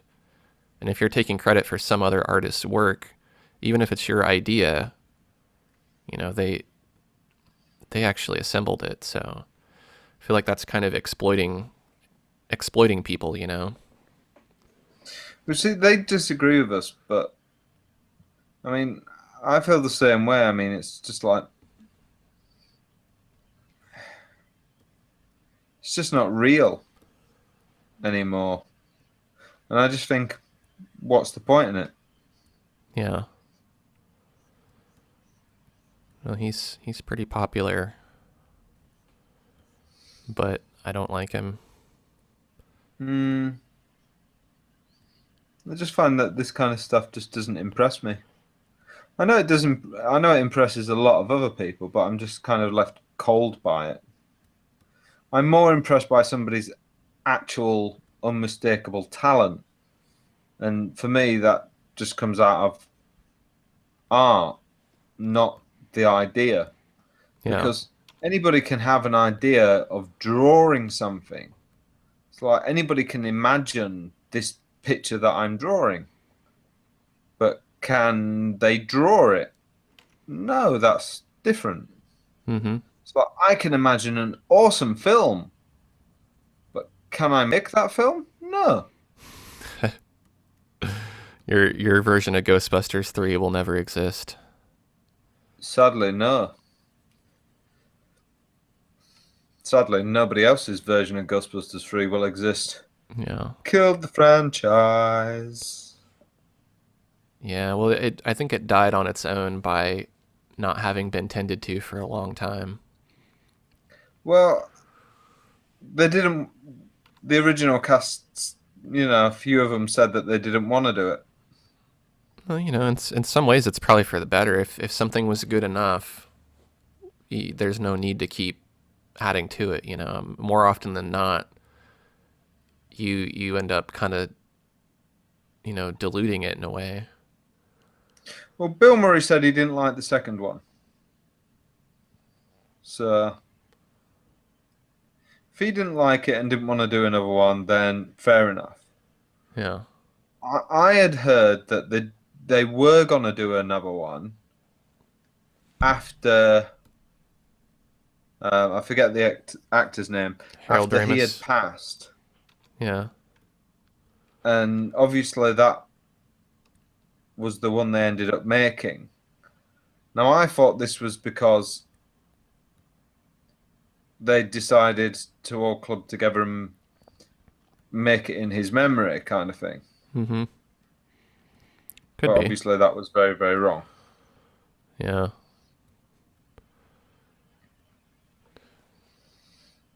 Emoji wants to know, what do you think about modern art?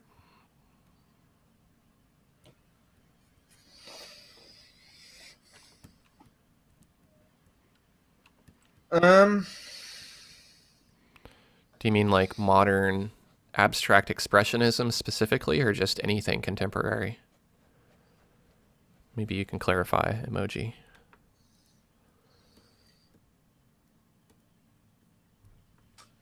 it's a difficult one. Does it show that the artist actually had a talent? Because for me, that's the most important thing. I look at a lot of abstract art and modern art, and I think it looks like they've only done this because they didn't have the talent to paint Yeah. or to be a composer or to do something else. Does that sound harsh? Does that make sense? I guess it depends on the context. I think, you know, I like variety, so occasionally I will do some abstract expressionism, but if someone were to judge my talent solely on those abstract expressionist pieces, people would think I'm not a very technically, well, I guess that's not fair to say technically good, but that I don't have any skill in painting realistically. Yeah. If Picasso's a good example. Picasso could draw, could paint, Yeah, that man could paint. he could paint at 13, and then what did he do as he got further and further through his career and got older, his work became less realistic, and that kind of opened up the doors for that particular kind of art movement. So a lot of the stuff that you see, um, a lot of stuff you see in his later career is not very realistic at all, but it's still, enjoyable art. So, it depends. I think like Mark Rothko doing a yellow square on a blue canvas and that selling for 4.5 million or 40 million or I whatever it actually was. do like Rothko. He's one of the few. He's one of the few guys I actually like. I will admit to that. Yeah. I think it's okay. It's just, it's a bit overrated if it's going for, millions of dollars when it's something that anybody could paint. Yeah. But it doesn't mean it's bad art or that he doesn't have any talent. It's just, that kind of comes down to everybody's individual opinion about what they like and what they don't like. Yeah.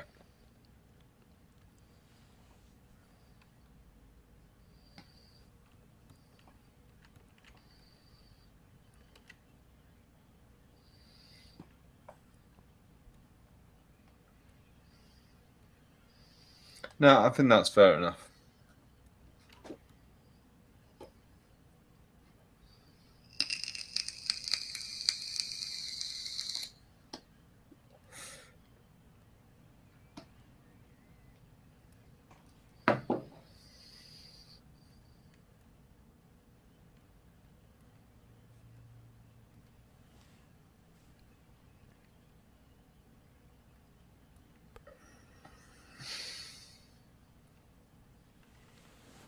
Ross says they think it's about the draftsmanship, or it's not about the draftsmanship, but about the idea exposed in the purest realistic way. I think they were referring to the Damien Hirst guy from earlier. See, I'm an ideas person. I've been an art director in an advertising world. I really do appreciate the bigger idea, but when I look at art, and it is purely subjective and it is purely my own tastes, I look at that and I just think I don't like it. I just think, compared to what I consider to be art, I just think it's not very good.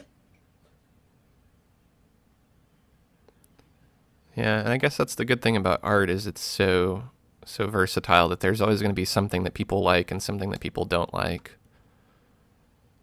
And the boundaries are so extreme. You can have art that's nowhere near what people would consider art to be, and then on the other hand, some people like that. They don't want to see the same portraits of. Especially when I consider the likes of Damien Hirst. When was the last time he came up with an idea? Yeah. If he was doing this consistently, bang, bang, bang, bang, bang, bang, bang, bang, bang, be like, wow, brilliant. But no, can't remember the last time I saw him come up with anything. It's kind of the difficult thing nowadays is that, almost everything has been done and there's not much left. And a lot of what's appreciated in classical art or classical scenes, they're historical in nature.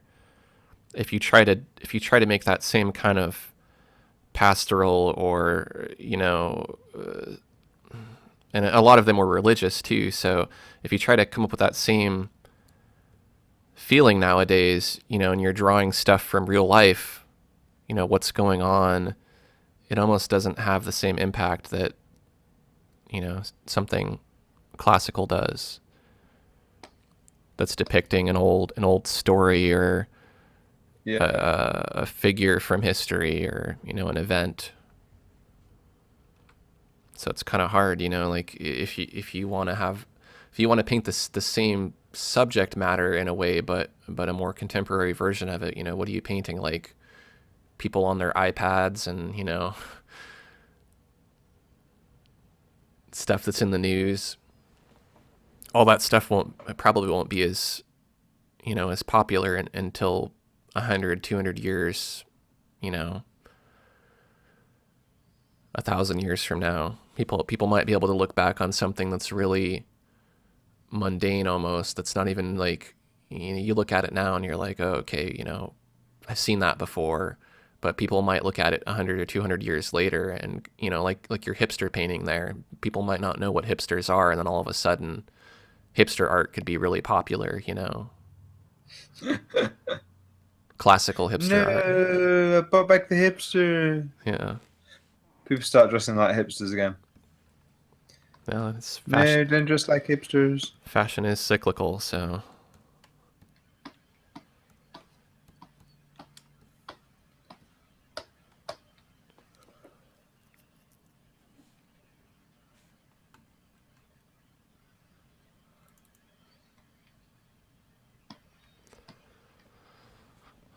I think that's all the colors I want to add. Maybe I'll do a little bit of shading.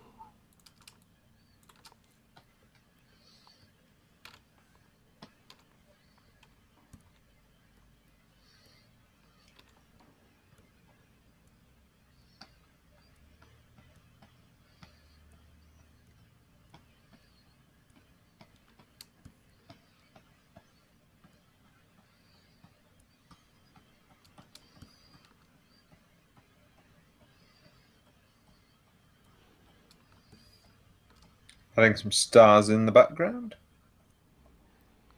Gotta have some stars. No, I am. No, I mean, you Wasn't a got request, don't worry. you gotta have the stars if he's gonna be a space hipster. Exactly. It's looking very Star Trek portrait, isn't it? Mm-hmm. Notice I gave him the Union Jack. Mm-hmm. Now watch, she'll wake up tomorrow and that'll be a show. Space hipsters. Space hipsters. Yeah, on Netflix. Because they do kind of have some cool shows. Well, you know, they're really into, like, a lot of them are audiophiles. They're really into, like, records and stuff. Maybe they would go into space in the future and try to find that gold platter that they attached to the Voyager spacecraft or whatever that was. To sell it Yeah. on eBay. Yeah. Just for eBay. Just to Gotta collect get it, man. or to collect it and then, you know, Yeah, it's the ultimate collectible. rip it and make it into an MP8 or whatever will be around then.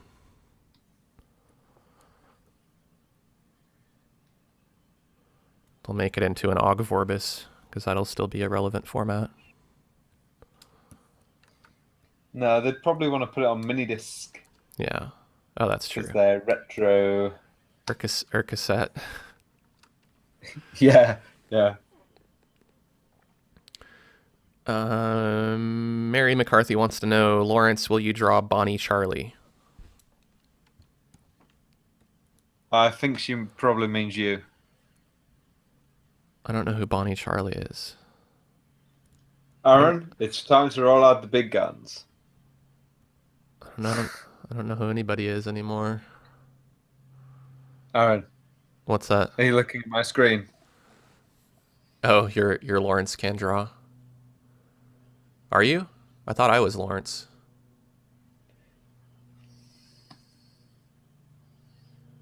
Are you making him red now? Is he sunburned? Sometimes it's just really hard to get a good skin tone. Yeah, once you put down the gray. Yeah. I have to look up Bonnie Charlie now. Steve wants to know, do we watch any reality TV shows like Face Off? I thought Face Off was a Nicolas Cage film. It is. Apparently it's a TV show too. I've never... Oh, wait. Is Face Off the... Is that the one where they do the makeup and everything? Oh yeah, that sounds right. They do the... Like, what do they call that? Special effects makeup. Yeah. I don't have cable, so I don't... I mean, I'll watch stuff on Netflix occasionally, but I really don't... I don't know. I don't like shows where you have to wait, for the next episode to come out, and it's just this, like, constant, you have to be into it, and you have to know what's going on and all that stuff. I have so much stuff that I have to do every day that just TV is something that I don't I don't want as a distraction. Earlier in my life, when I was making a lot less art, I'd watch TV all the time, and I was really into it. But now I almost don't have cable and don't watch TV mainly because I don't want any distractions like that to distract me Yeah, from. I understand. My wife has a PlayStation, and she always says, "Oh, you should have a go on it, take a break." And I'm like, "Yeah, but if I do that, then I'd be playing on the PlayStation all the time, and what's the point in taking a break and playing on the PlayStation? Because at the end of the day, it doesn't get you anywhere. Yeah. You're not actually achieving anything." I think as soon as those like World of Warcraft and stuff like that came out, those games where you'd play online and they never end. I didn't really get into that and didn't play them, but I started to see that's something that if I were to get into that, that's probably all I would do is hang out and play those games all day. And I've, I think it's too easy to just do stuff like that. It's kind of like you do that, what else you gonna do? yeah, I mean, I'm sure there's a balance. There's probably a lot of artists who have the time to make art and watch TV, but I've made a conscious effort to eliminate anything that's not necessary. Like there's things I'll do for entertainment, but it's a very small percentage of my day that I'll dedicate to something like that. And so, most of what I watch are documentaries because I prefer to learn something if I'm going to watch TV rather than just be entertained. Or I'll watch like old like movies from the 80s or 90s stuff like that. But Yeah. I watch TV and that. I just do it while I draw. yeah, I use my TV as a monitor, so that would be I'd have a lot of TVs if I were to start doing that. I'd have a TV to draw and then one to watch TV on. Yeah, I have my iPad, so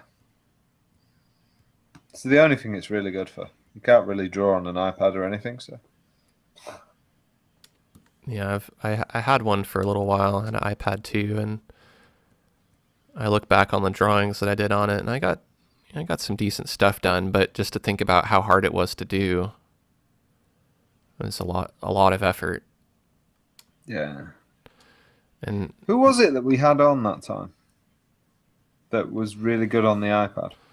I think it was Jeremy Sutton. Jeremy, yeah, Jeremy Sutton. Yeah, he does a lot of live stuff, so kind of makes sense that in that case, an iPad's it's all right if you're doing on the spot stuff, but I think with the Surface Pro and Cintiq Companion and all that, there's better options. Yeah.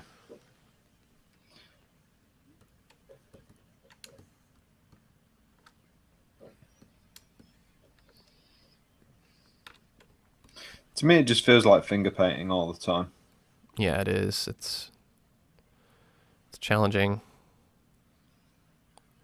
but that's at the time I didn't have a Cintiq Companion, and I don't know that it was even out yet when I had the iPad. So to me, that's kind of how I got into plein air painting digitally. It introduced me to the Yeah. concept of doing it, and then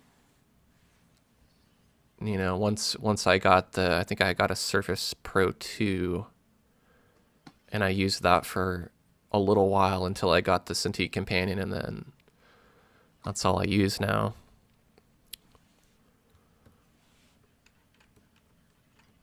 But I haven't had an opportunity to do any outdoor painting with the Cintiq Companion 2 because it's just been cold and raining, but hopefully that'll all change. Well, we are into spring now. Yeah. Seattle I though, gotta it's say the Companion 2 looks awesome. it's nice. I should get me one of them. Yeah. Though I do love my Surface Pro.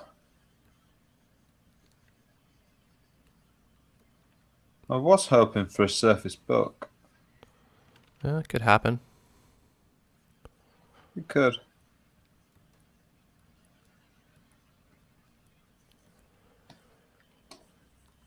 Has everyone gone quiet in the chat? Um, Everyone okay out there? yeah, we got some comments. Ross says we judge art by today's standards, forgetting what it meant for the time and furthering the evolution and exploration of art itself. Would we have fantasy, sci-fi movies, or architecture without it? Wow, that's very deep. Yeah. Or the surrealist movement or modernism. But then it's like, what do you do now I mean, I guess we're doing digital art in that way. That in some ways is kind of new, and it's being explored, and the tools and the technology change so often, almost yearly, to where in a way you can kind of, as an artist, you can feel like you're being a pioneer of some sorts, or you're advancing a particular kind of movement. So I like that, and I think that's kind of why I'm more drawn to digital art, even though I could do acrylic or oil painting or any of that other stuff. I don't really want to, because I feel like it's been done, and it's been done so well by so many people so many times over, that even if I were as good as Da Vinci or anybody you can think of that's a classical artist, even if I could paint on that same level, I couldn't paint the same. It wouldn't be culturally relevant to paint the same subject matter. And like I said earlier, if I painted contemporary subject matter, people wouldn't look back on it nostalgically. It would take some time. So to me, there's no incentive to do that. Doing digital art, I feel like I'm doing something new. Each time a new Yeah. version of the software comes out or the hardware comes out, I can be one of the first people to do it, especially as a beta tester. Beta testers are always going to be ahead of the public, because they get to use all the tools ahead of time. So it's a good position to be in, I think, as an artist. Mary McCarthy is clarifying that she meant Bonnie Prince Charlie from Scotland. Son of Mary, Queen of Scots. Still don't. I don't know. I'm not. Yeah, I'm yeah, not. I know what she means. Yeah. I'm just thinking, is there a... Do we know what it looks like? I don't know. My knowledge of royalty is kind of limited. So we don't have monarchies here, so people don't pay as close of attention, I guess. At least I don't. No, that's fair enough. James says, Lawrence, are you using a blending mode to color your painting? Yes, I did. That looks like color. There was the unblended. Hang on. There was the unblended, and that's what it kind of looked like after I went over it with the blender. If you look at the forehead there. And are you using overlay or color or both? Just color. Just got one layer with color on. Jeremy Zook wants to know, what do you guys think about the New Age visionary art movement? I'm not sure what that is. Is that like Android Jones and stuff like that? How did you say that he was just concept? Yeah. I'm trying to think of what New Age visionary is. I don't know. See, when you say new age, I just think of it as pop music.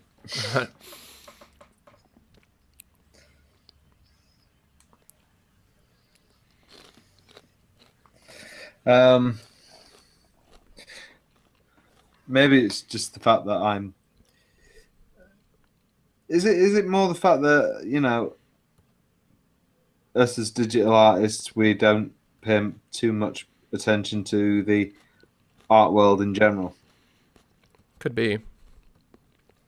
I've kind of checked out of it because, before I started digital art, I wanted to be a traditional artist, but there's so much competition, especially here in Seattle. It's like everybody is an artist, you know, not literally everybody, but there's a lot of Yeah, people trying to sell art.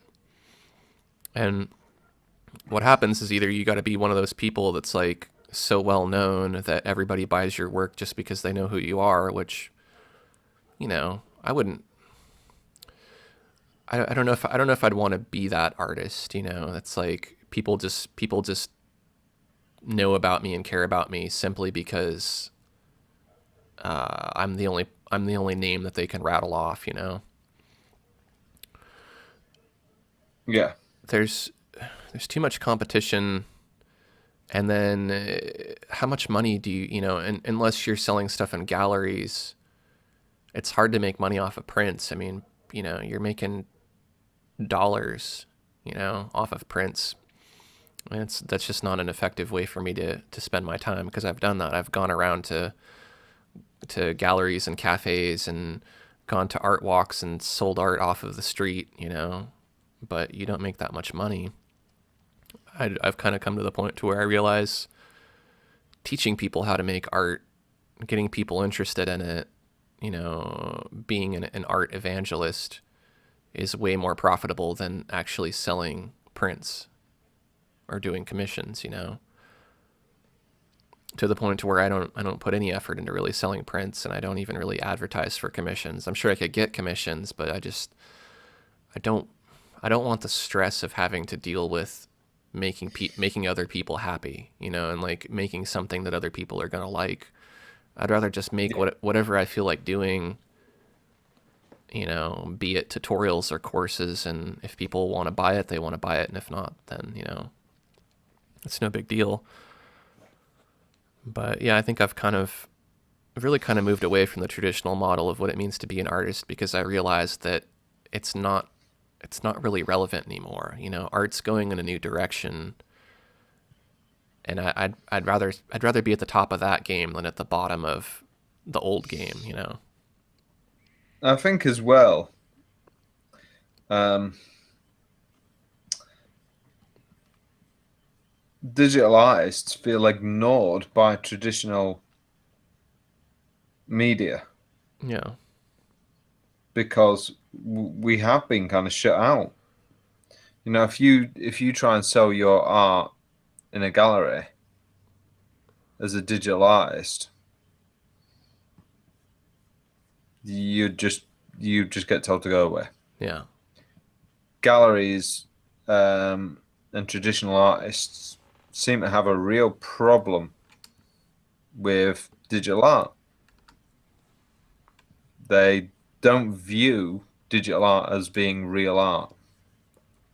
Yeah. And there's a lot of people feel that way, but you know, that'll change at some point, and digital art will be, you know, it'll be either equal to all other forms of art, or it'll be more popular for a certain period of time, and then people who have been doing it, regardless of what people think about it, those people will have a lot of success. And I mean, I think I even think it'll just blend in. yeah, I mean, I think even now digital artists have more of a chance of being successful than traditional artists, you know, because there's less competition. There's still a lot of people making digital art, but with the internet, you can put stuff online and you can get sales. You don't have to go to a gallery. You don't have to spend the money to No, but the snobbery is there, yeah, and that's enough to upset artists, which means that artists don't want to get involved. yeah, For instance, there was a British TV show which was something about Britain's top artists, mm-hmm, and it was basically saying, "Oh, anybody can enter from any field, amateur or professional, yada yada yada." And you know, it was basically saying that anyone can enter this competition. Um, but then when you looked at it, it was kind of like, oh, no digital artists, yeah, which I thought was amazingly funny. Well, it's one of those things where either you can go by what the general public says, which is usually not always right, and you can go, okay, well, the the general public and art galleries don't like digital art or they don't respect it. Oh, I'm not going to do it then. I'm going to do something else, or I'm not going to make art. Or you can just do it, and whether you have success or not, you can be doing what you want to do, because that's kind of the point, really. It's not necessarily to make money or to be Exactly. successful. And you might be pleasantly surprised later on, that you end up with some success. So, Well, look at the work of Frank Miller. yeah. Within the last couple of years, Frank Miller's work, not Frank Miller, sorry, Frank Frazetta. It's because I've been watching a load of stuff on Batman versus Superman. Uh, Frank Frazetta, done it again. His stuff has only just made it into art galleries. Yeah. The man has been dead for years, Mm-hmm. and his stuff has just made it into art galleries. Yeah, I think for me, a more effective way of feeling validated as an artist is to do what I'm doing now and have people Yeah, watch my tutorials and tell me watching one of your videos helped me accomplish this or that, or inspired me to do this or that. And that's fine for me. If I'm never in a gallery and I'm never relevant in gallery culture, I don't care, because I can make a YouTube video that gets more views by more people around the world than people who are in galleries their entire life. yeah, Like the fact that we're doing a live stream and there's someone from Saudi Arabia and from New Zealand and from England, all watching us draw and paint. You can't get that in a local gallery. So it all comes down to, what you want, what's your vision of yourself as an artist. And completely.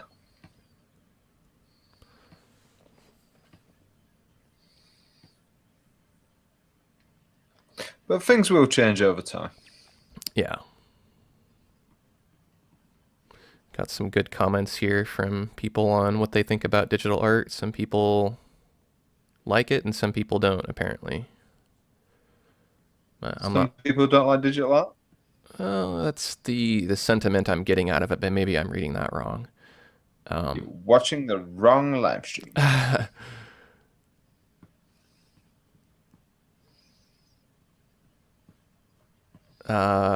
Ross says for them, the more valid way of getting validated as an artist is getting paid. Yeah, but what is the point of making art? Is it to make money? Because if you're in it for money, I could think of other jobs. yeah, I mean, it's nice to make money because making money makes it so that I can pay rent and eat and I can make art. But I was making art and I was broke as heck before I actually started making money off of it. And I made art for years.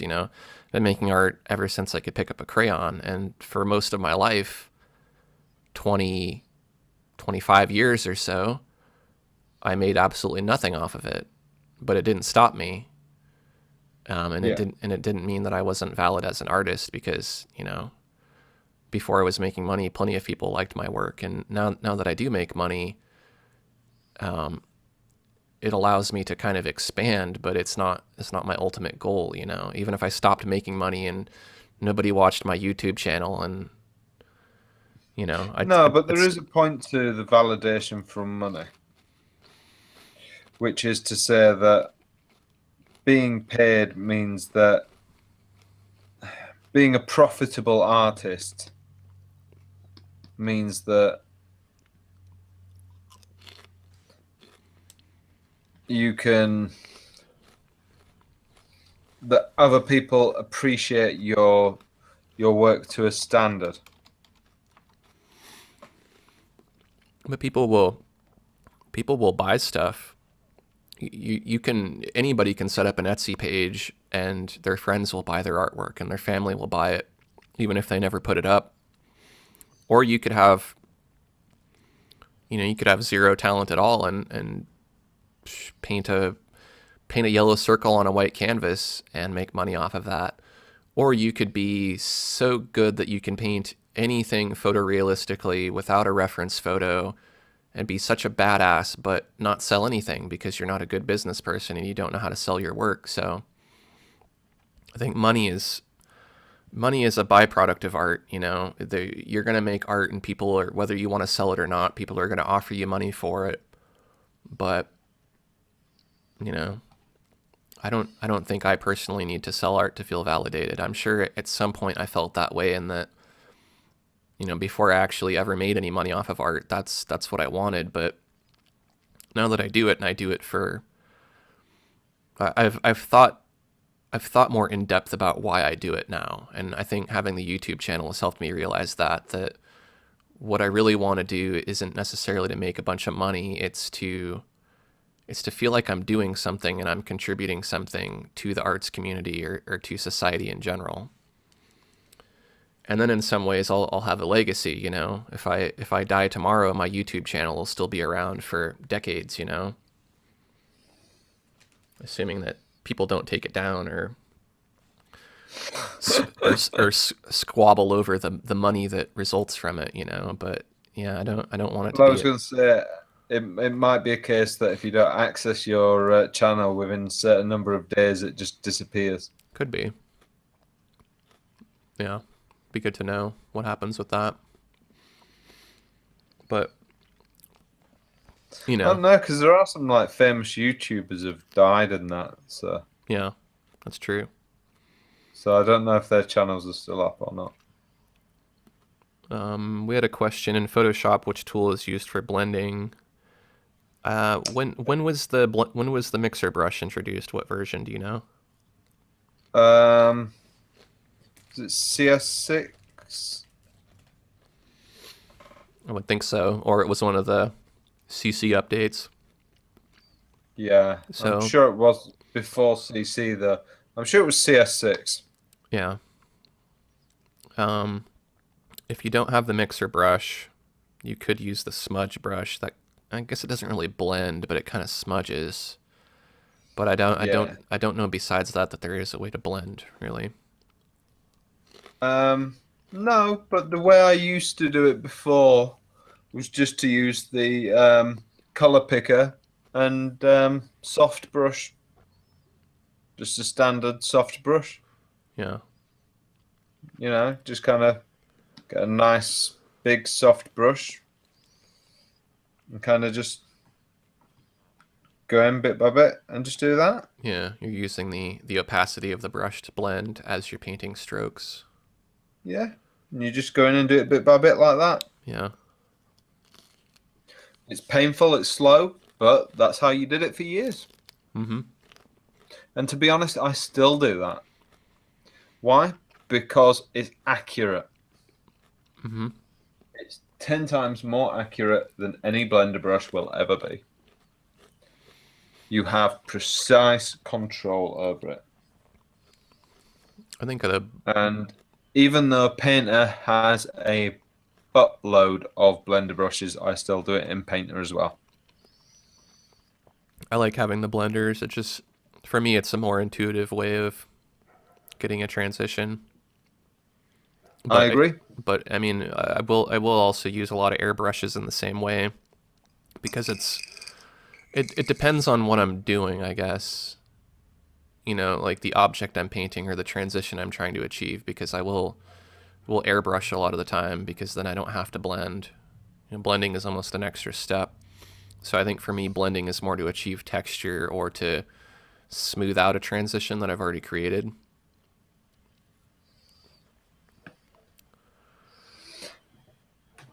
I think the blenders are vital. Oh, yeah. I think everybody needs them. Yeah, it's Your giraffe is looking absolutely amazing. Thank you. For me, it's hard to paint without blenders digitally. I can do it, but it's painful.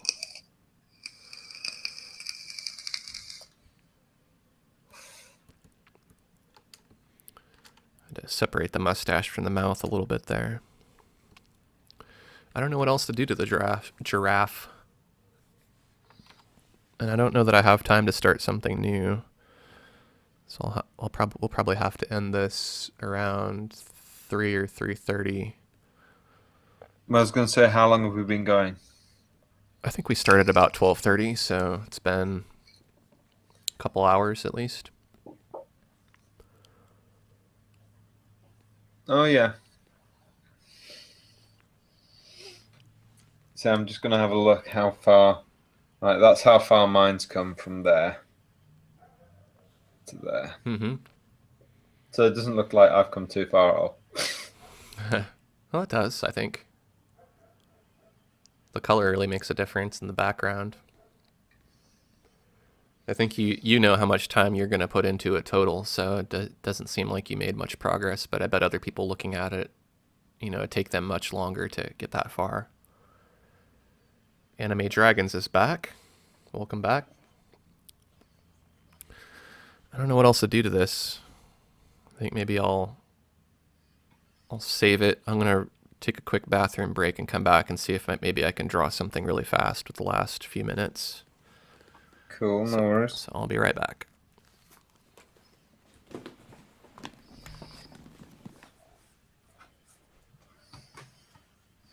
I can't see the chat, so I do apologize to everyone.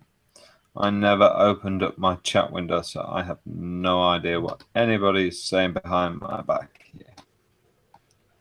Ha ha ha. Normally I do have my chat window open so I can hear what all you lovely folks are saying, but unfortunately, yeah, I just didn't do that this time. So again, my apologies.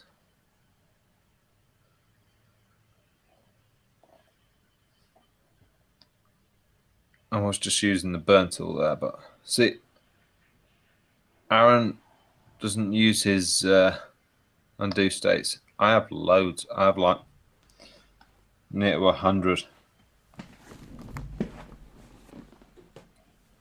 undo states set, and I'm really happy with that. The fact that I have like 100 in, because that means I can go ahead and try loads of stuff, and if I don't like it, then I can undo it. What'd you say? You have 100 undos? Yeah. Jeez. It's crazy, but that's why I like it. Yeah. Well, again, that's the good thing. There's so many options for everything that, each artist can have their own workflow. You're not stuck doing things a certain way.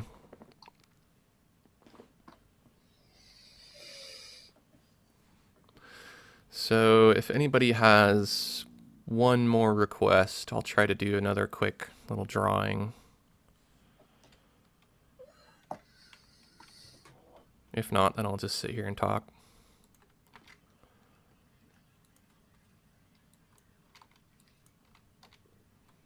Or I can answer questions too if people have more questions.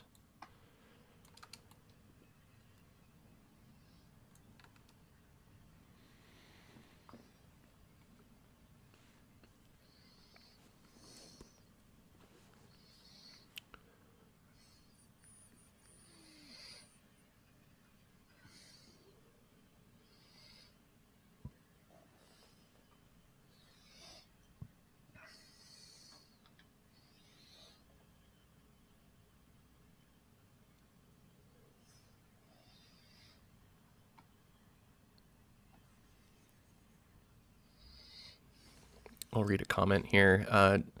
Justin says, they believe digital art is a great thing. You can and do learn so many different things using one or two programs. Unless you are in the position to spend hundreds of dollars on paper, pens, brushes, and colors, there's no way you can achieve similar things with traditional art. Yeah, I think it really opened up the world of art to a lot of people. Yeah. He also says artists should express their thoughts, opinions, and feelings rather than reacting to the development of the market. It sounds naive, but you won't be remembered for going with the tide.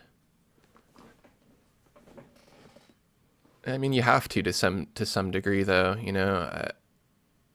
I mean, you can do What, go with both. the tide? Well, you can express your thoughts and feelings and opinions, and I mean, it depends on what you mean about going with the tide. Like, I'm not going to draw anime because it's popular. I'm not going to draw fan art because it's popular.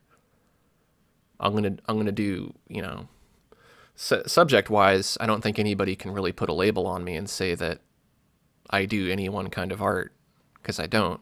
You know, if you look through my portfolio, I've done just about everything. The only way I'm really going with the tide is I'm, well, and it's hard to say if doing digital art's going with the tide, because there's so much resistance to it that it's not necessarily mainstream, but at the same time it is. But my reason for doing it is more so because I'm completely bored by traditional media. I've experimented with it. I don't get any satisfaction out of doing it, so I have to satisfy myself to some degree, and I have to do what I'm interested in doing. Otherwise, I won't have any motivation to be an artist. Yeah.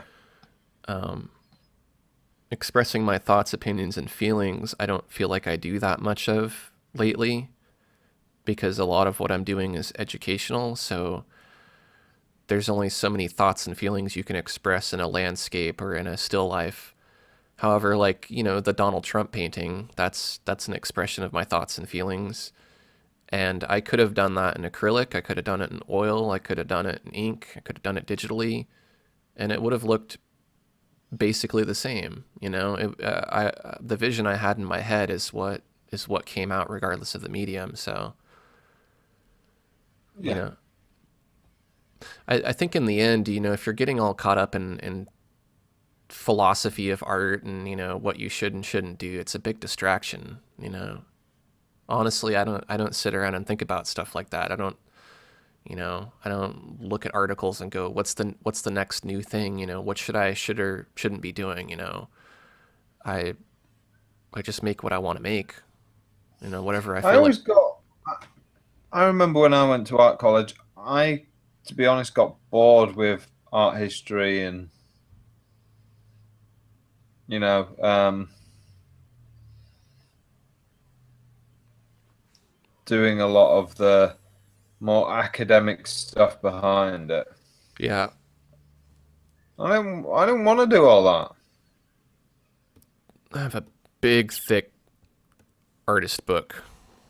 Like, it's like huge, and it's pretty much a breakdown of all of the you know most popular artists from the beginning, to up until, I would assume, probably the 90s or so. And I've only Yeah. really looked through a couple pages of it, and mostly all it's really been useful for is I used it to elevate my TV. I knew you were going to say you putting know, something on top of. yeah, If people wanna, you know, really get into art history and that, then brilliant, fine, fair enough. But it's for some people. It's not for everybody. yeah, But I think people make the assumption that all artists are interested in other artists, and the simple truth is, artists are only interested in making art. yeah, It's like, why should all car mechanics be interested in, you know, every single car on the face of the planet? yeah. And all other mechanics. I suppose that's a better way of putting it. Mm-hmm. All car mechanics aren't interested in every other mechanic and what they're up to Yeah. and what car mechanics came before them. They're interested in fixing cars. And at the end of the day, if you're a successful mechanic, you spend all your time working and fixing cars. You're not, and whatever downtime you have, you're dedicating to get better at what you do. So, Ras says strongly disagree. If you are as good to get noticed while going with the tide, then you can even try to revolutionize that art movement. Anything but that is delusion. Well, actually, what me and Aaron both do is we both actually work really hard within the digital art community to make the digital art community better. Yeah. That's why we do these videos and live sessions. That's why we work with companies like Corel to do beta testing. You know, I myself work with other companies. I've done some bits with Microsoft as well. You know, I do a lot. Aaron does a lot, and the end game is to make digital painting as a whole improved, not just for ourselves, but for you guys and for future generations of digital painters. Mm-hmm. I mean, the one thing I can't stand is when I read a comment on a video or I see someone's review in a forum and it says, "Oh, the one thing I hate about a piece of software, or the one thing I hate about this or that is that it doesn't do this, or it doesn't do that, or it didn't work the way that I wanted to do it, or I wish that this would be able to do this," or because I think to myself, well, if you want that, then why don't you get involved? Yeah. You know, have you talked to the manufacturer? You know, rather than going on a forum and complaining, rather than moaning about something, it's up to all of us to try and improve the world that we live in. Yeah. And I really do go out of my way to do that. And I know that Aaron does as well. And I Yeah. think it's up to all of us to try and improve the digital art world for not only ourselves, but for each other as well. Yeah. And But I think not a lot of people well, not a lot of people realize like what we do when we beta test. You know, like for example, in Corel Painter 2016, a good chunk, well, not a good chunk, but a portion of the brushes that are available in this version, I created. You know, Corel asked me to make some brushes, so the brushes that future artists will be using that define their style or define the way that they paint or their workflow, they're dependent on me having created those brushes.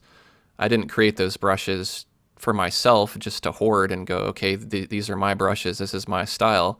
That's something I made for everybody. And so in a way it does revolutionize, or it contributes to that art form in ways that, you know, other people can't. So a lot of what we do has a direct impact on other artists, you know, and the whole digital art movement in general.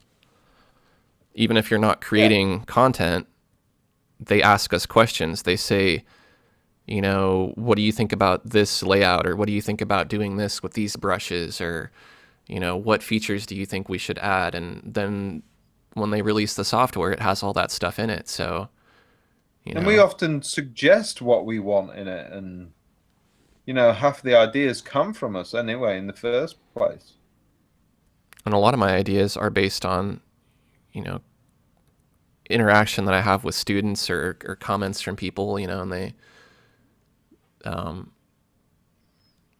you know, if there's something that comes up really often or something that people are getting stuck on a lot, I definitely keep that in mind. And I don't, all of my feedback isn't from a professional point of view. A lot of my feedback is, will a beginner understand that? Will someone who's never used Corel Painter find that intuitive?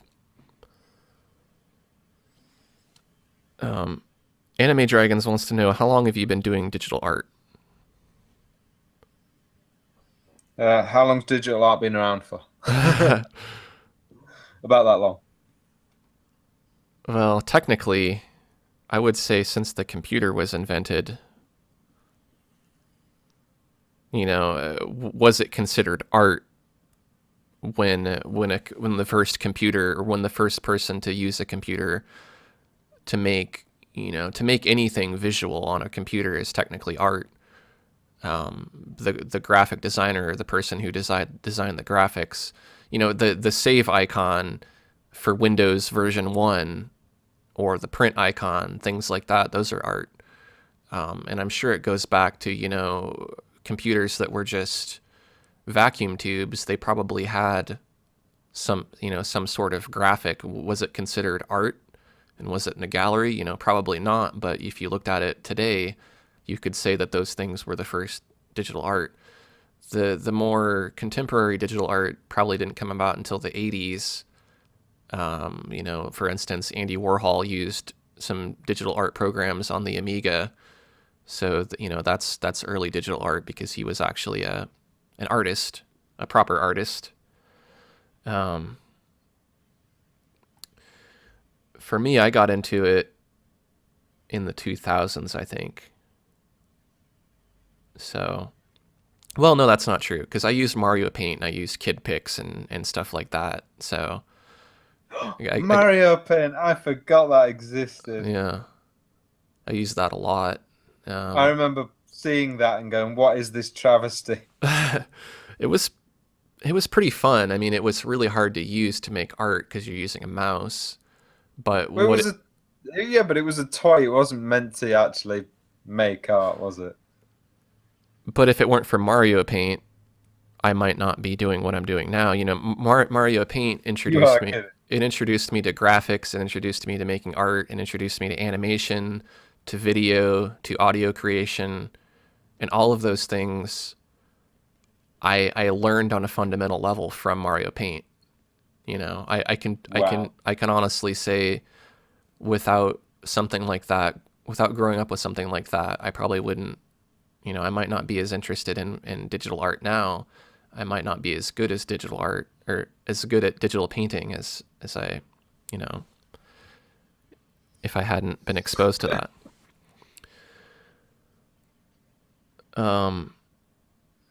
Ross wants to know, who are your top 3 favorite digital artists?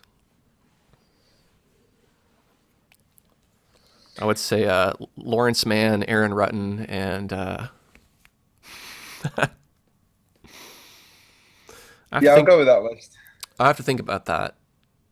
Um,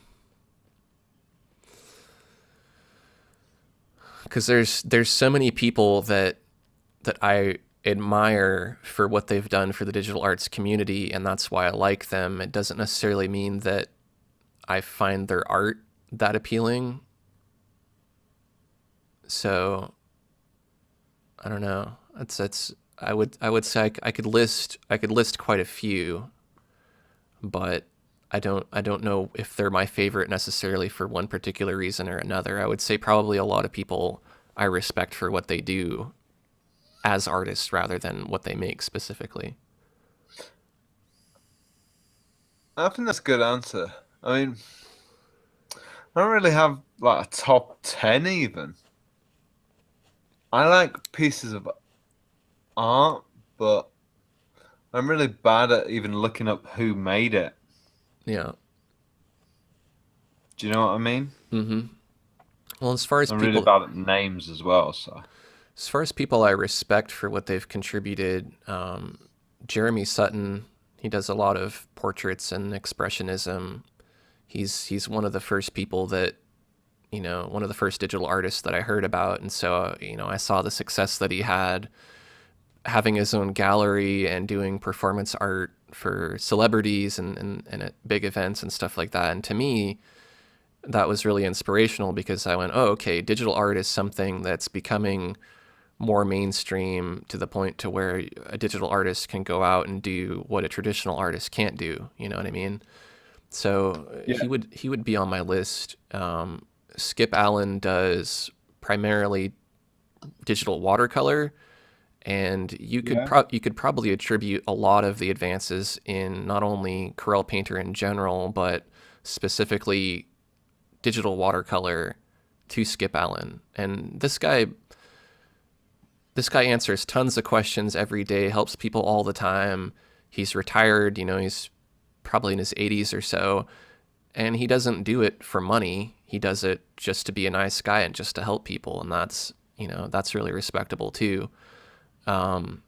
John Derry is one of the founders of the original Corel Painter, so I would say that he'd be on my list. Um, I like Lawrence's work too. I think once I got to know Lawrence, that made me more of a fan of his work. But I think you know it's hard for me to name three contemporary artists, non-digital artists, because I'm just not that interested in looking at art. I'm more interested in making it. Yeah. I could name three classical artists because there's reasons why I like their work, but contemporary is a little different. It's if you asked me to name my three favorite modern movies, that would be hard to do because I'm just not that engaged and interested in things that are modern. Same goes for music.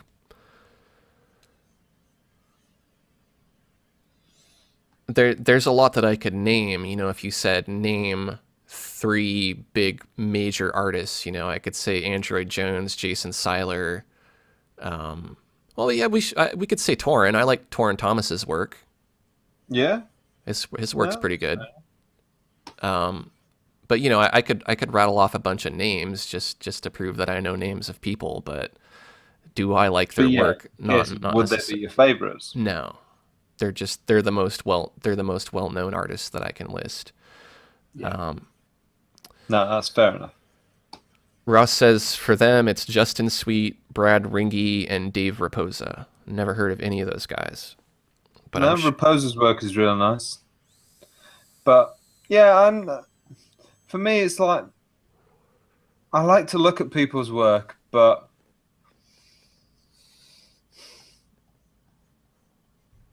it's like, man, I look at them and it's like, yes, real nice professional body of work, but I don't know. I don't get, and I don't want to say anybody else's either, but I don't get fanboyish about people's work. And yeah, like I say, I'm not saying anybody else does either, but so I don't have favorites. yeah, Do you know what I mean? I hmm like everybody's. I like a whole bunch of people's work, but I've never tried to put like I've never said, "Oh, this is my favorite." I could probably do it with comic book artists, but that's only because years ago I did have a top list of comic book artists yeah, because back then I wanted to emulate those guys. yeah. I think it comes down to why is somebody your favorite? People might have favorites based on talent or particular pieces or who they are as a character or what they've accomplished. So it's a hard thing to Yeah, define. But yeah, I tend to have favorites based less on talent and more on who they are as a person and what they've yeah. accomplished. It's like I can tell you specifically that I love the work of Chris Foss. Yeah. I think Chris Foss, but he's not a contemporary artist. hmm He's one of my favorite artists, but he's not contemporary. But he's not a classical artist either. Yeah, I You like know, I like Bob Drew Ross. Struzan as well. hmm And you get a lot of contemporary artists who try and copy the style of his work. Yeah.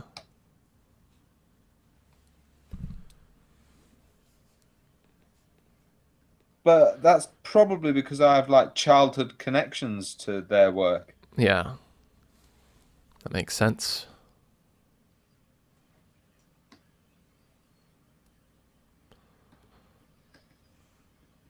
I don't know what I'm drawing here. This is this is what I like to do, just doodle and not have an idea ahead of time, just draw. Go abstract. Yeah. I have tons and tons of sketchbooks full of stuff like this. Not and it's all in, ink on paper. But it's good. It's practice for drawing lines and shapes without having to go into it and go, okay, what am I going to draw? What's the subject going to be? I don't. I mean, that's how I started off today. I didn't want to have to think of a subject, so I just didn't. I had somebody else, a bunch of people help me with that.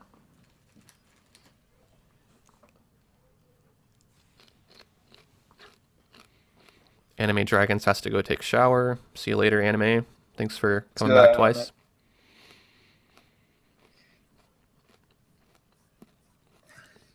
Maybe I'll try to add some color to this. I'll try to do it with the paint bucket. I'm probably going to fail, though.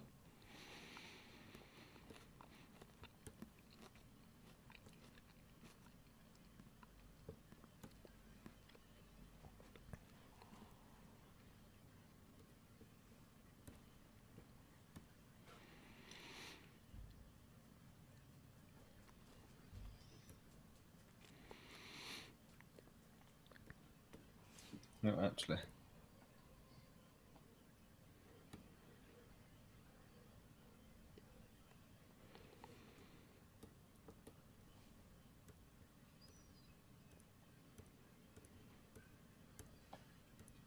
Oops. Oh, that one's not a closed shape.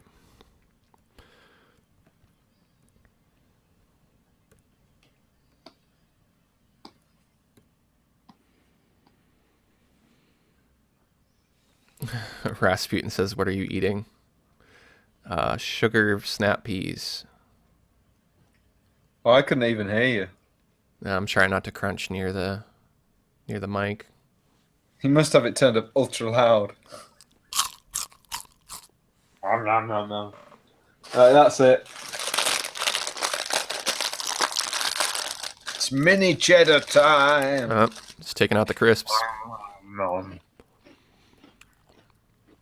I don't like the word chips. I'm gonna start calling them crisps. Yay! Welcome to the English language. Mm-hmm. That's what's gonna happen. We keep doing live streams. You'll start talking like me, and I'll start talking like you.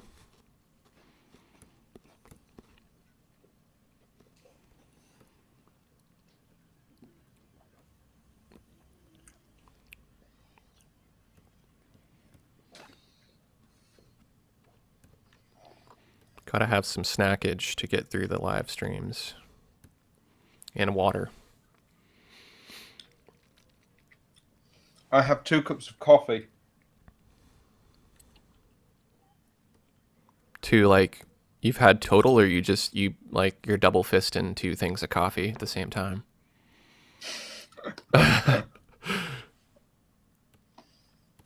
Not sure how comfortable I am with the term of double fisting. Yeah, that's what they call it when you have 2 beers, 2 drinks.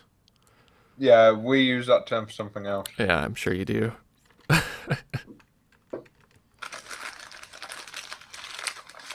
Well, not me personally.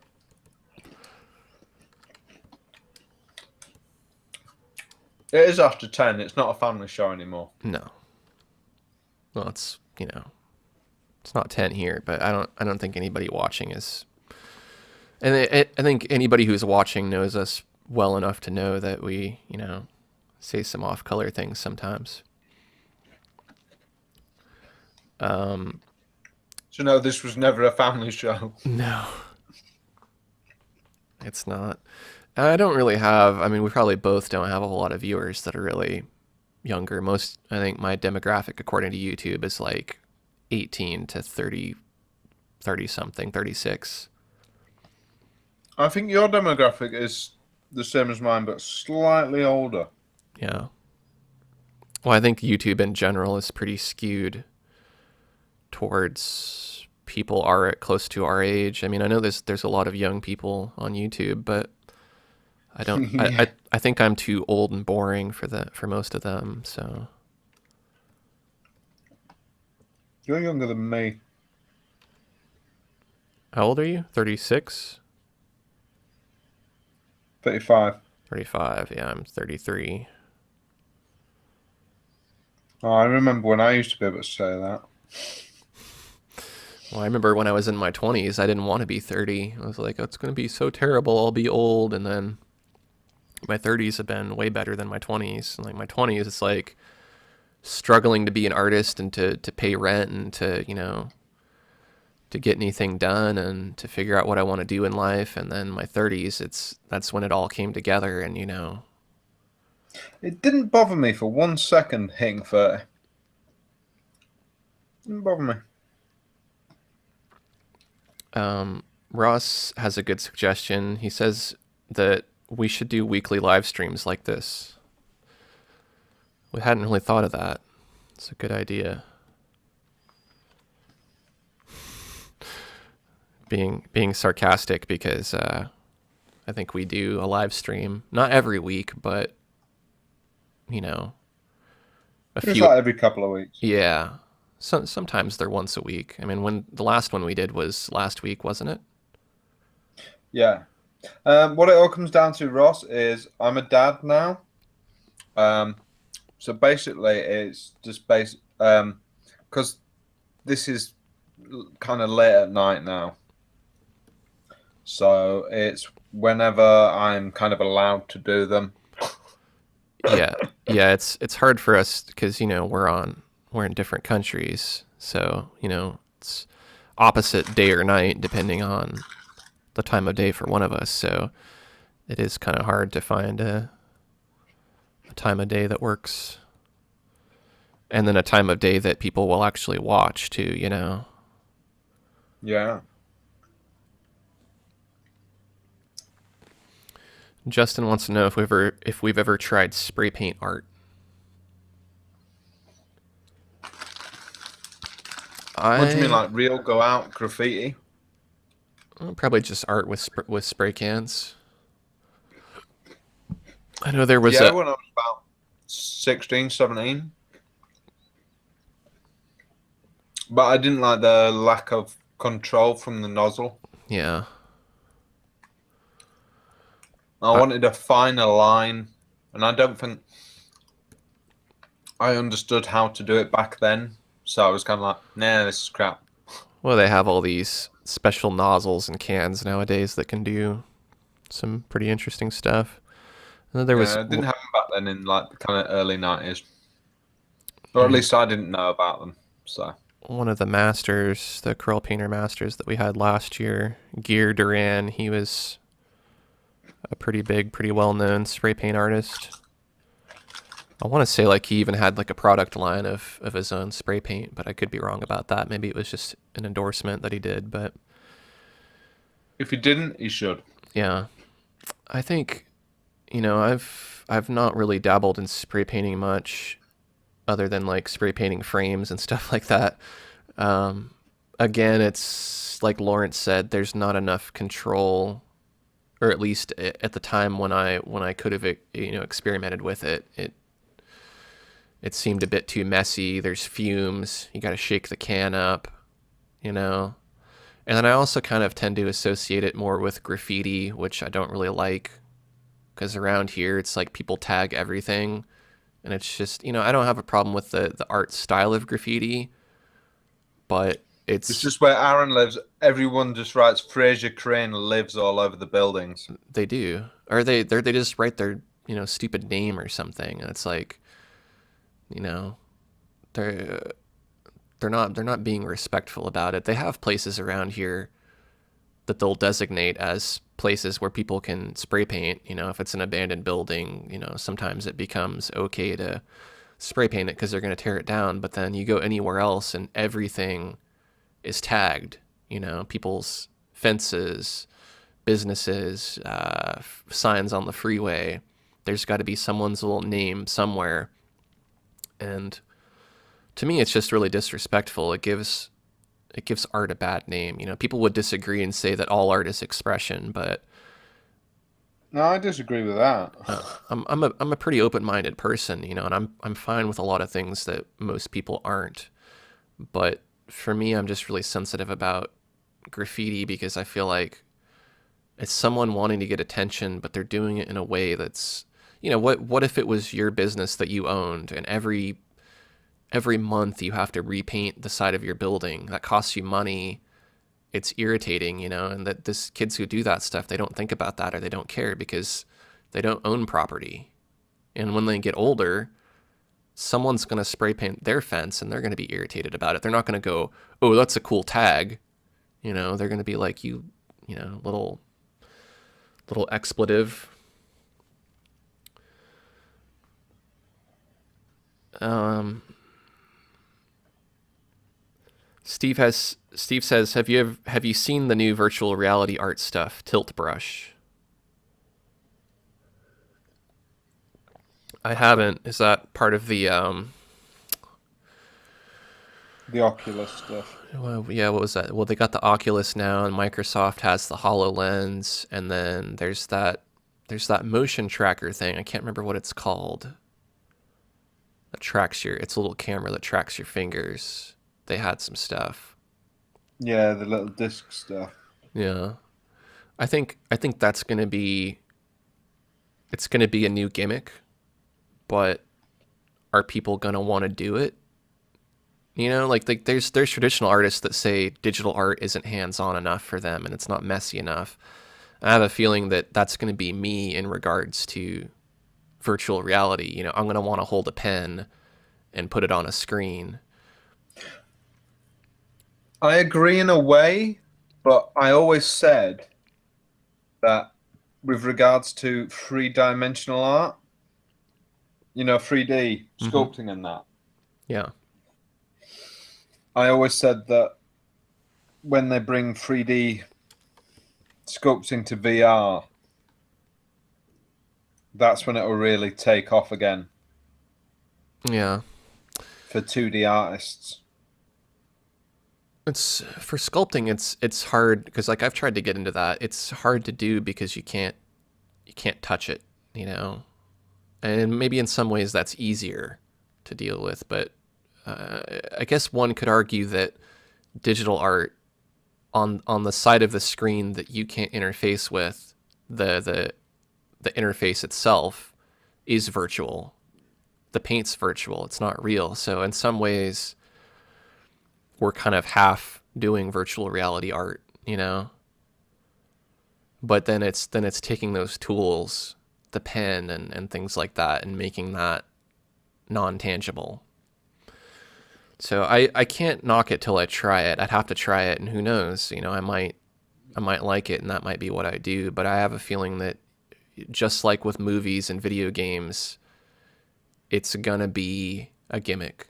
I mean, with the Oculus now and the HoloLens, I was watching a podcast, Pat the NES Punk, and he talks about mainly like retro video game stuff, but also contemporary stuff. And they were talking about the Oculus and like who's gonna want to sit with a big thing on your head all day, or what if you want to take a drink of your soda or something or eat some chips? You can't see your own hand in front of you.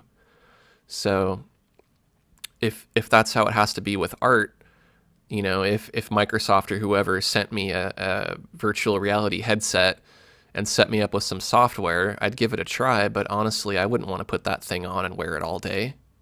Not for a 6-hour painting, you know? That's fair enough. For me, the digital is the way to go because it's like I turn on my computer, I open the software, and I can start painting. And when I'm done, I close the software, and I'm done. Versus if I want to do an acrylic painting, I got to go get my cups out, my brushes, I got to get water, I got to get paper towels, I got to get the hair dryer, I got to get the canvas. I got to take all this stuff out.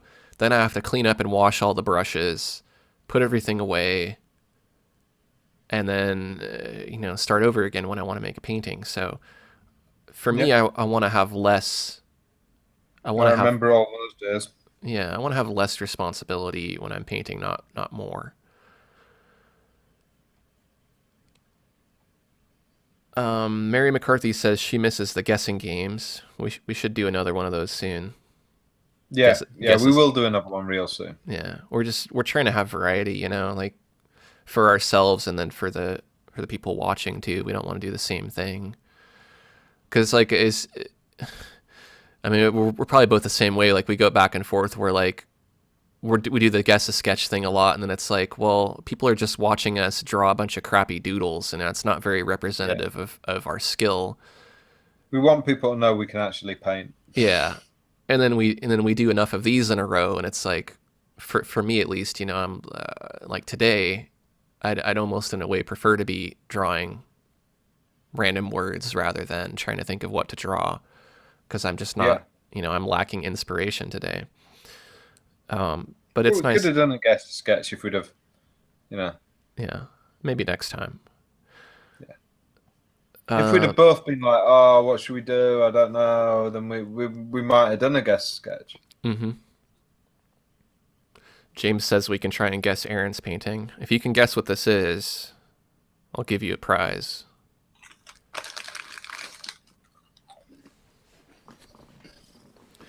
Marco has a question. Marco says, "Hey, I was wondering if I'm constantly running out of canvas real estate during the first draft. Is it a digital art thing or do I just suck? Because it never seems to happen to me on paper."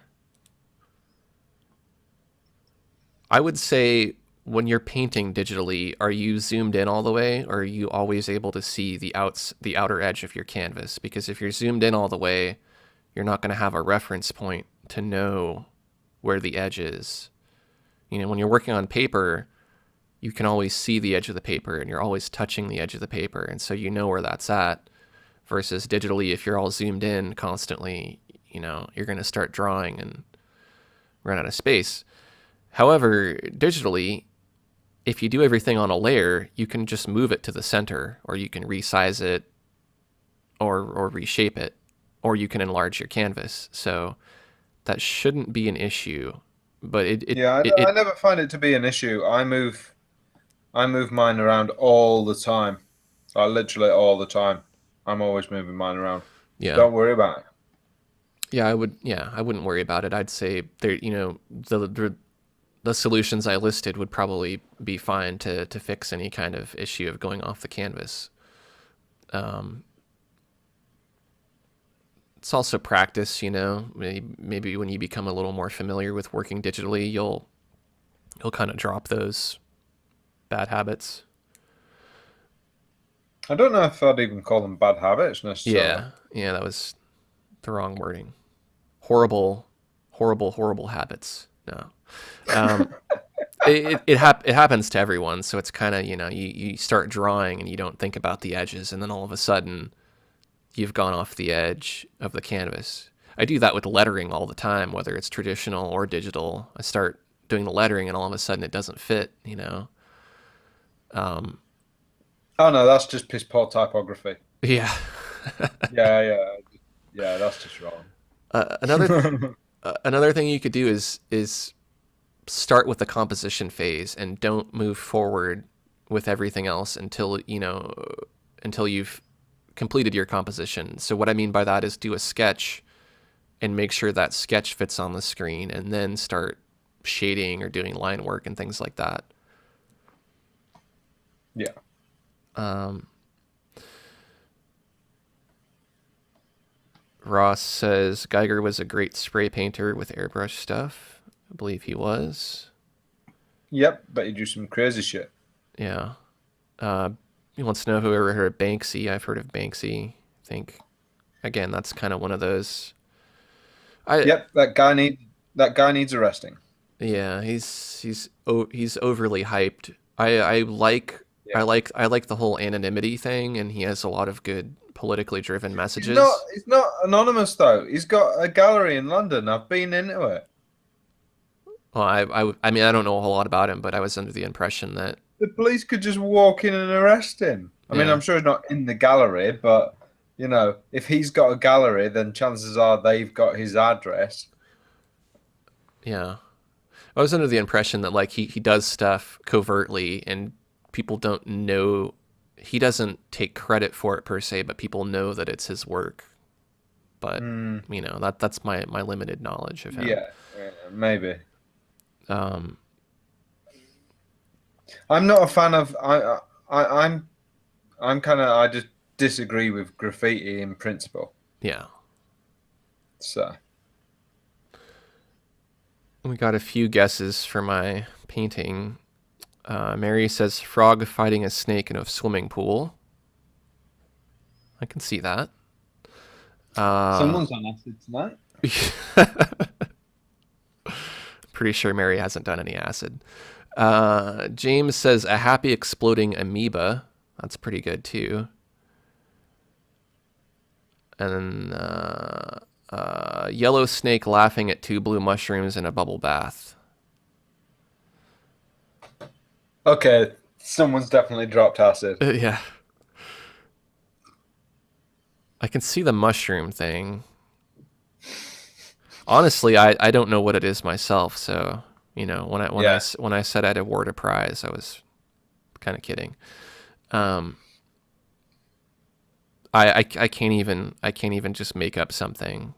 Sometimes I can, but this time I got nothing.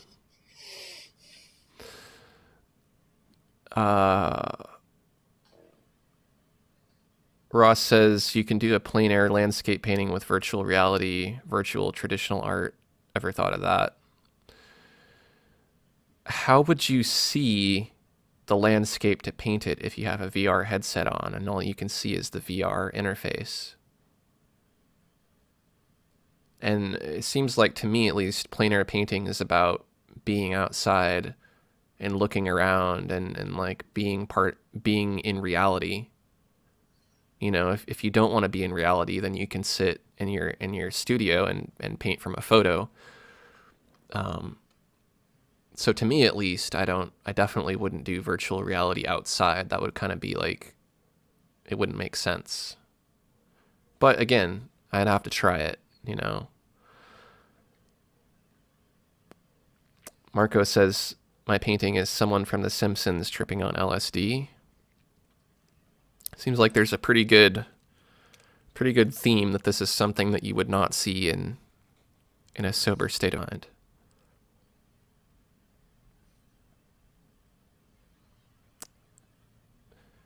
The HTC Vive has a built-in camera, so you can see both.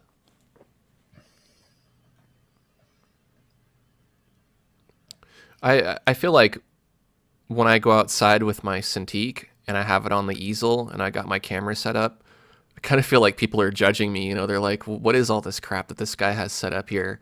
So if I had a big honking thing over my eyes, big old giant headset, I probably would feel too self-conscious to be able to do a painting outside. And then I'd worry that like someone would sneak up behind me and crack me in the head with a bat and take my stuff, because I can't see him coming. I think that's a definite yes. or they'd crack me, Someone, or they'd crack me in the head with a bat just because I'm wearing a big stupid thing on my head.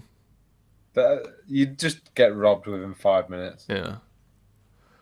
because people don't know what it's worth or how much it's worth, but they know it's worth something. If people knew how much the Cintiq and my camera cost, I probably would get robbed. But I'm very careful about when I go outside and paint. Yeah. I'm not gonna go downtown at night and do a painting. I'd like to, but I have to choose safe places because that's definitely a consideration.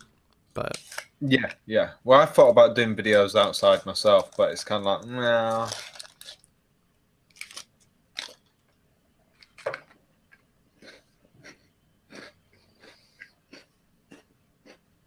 Ross says plein air from your studio, painting the 3D virtual landscape in a virtual canvas. That's an interesting concept. I've thought about doing that with like Google Maps, like pull up a Google map, or not a Google map, but a street view, and Yeah, doing paintings that way. But I mean, again, for me, if I'm gonna do an outdoor painting, I wanna feel like I'm outside. Like that's where the inspiration comes from, I think, and that's what I get a good feeling from. That the feeling I get from doing a good painting from a reference photo is it's very different than the feeling I get when I do even a really crappy version of a landscape outside.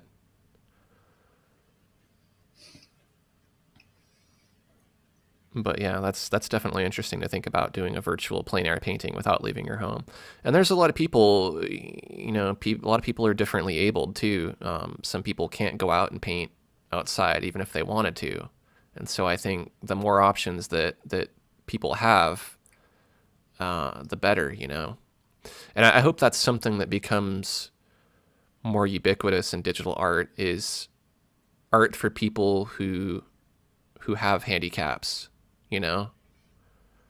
Oh Like yeah, I'd like love to see that. like I've always thought if if I was going to make a product line, if I ever got to that point, I would make pens and tablets for people who are missing fingers or only who don't have a hand, or things for people who don't see very well, or it sounds kind of silly, but ways to make art for people who can't see at all.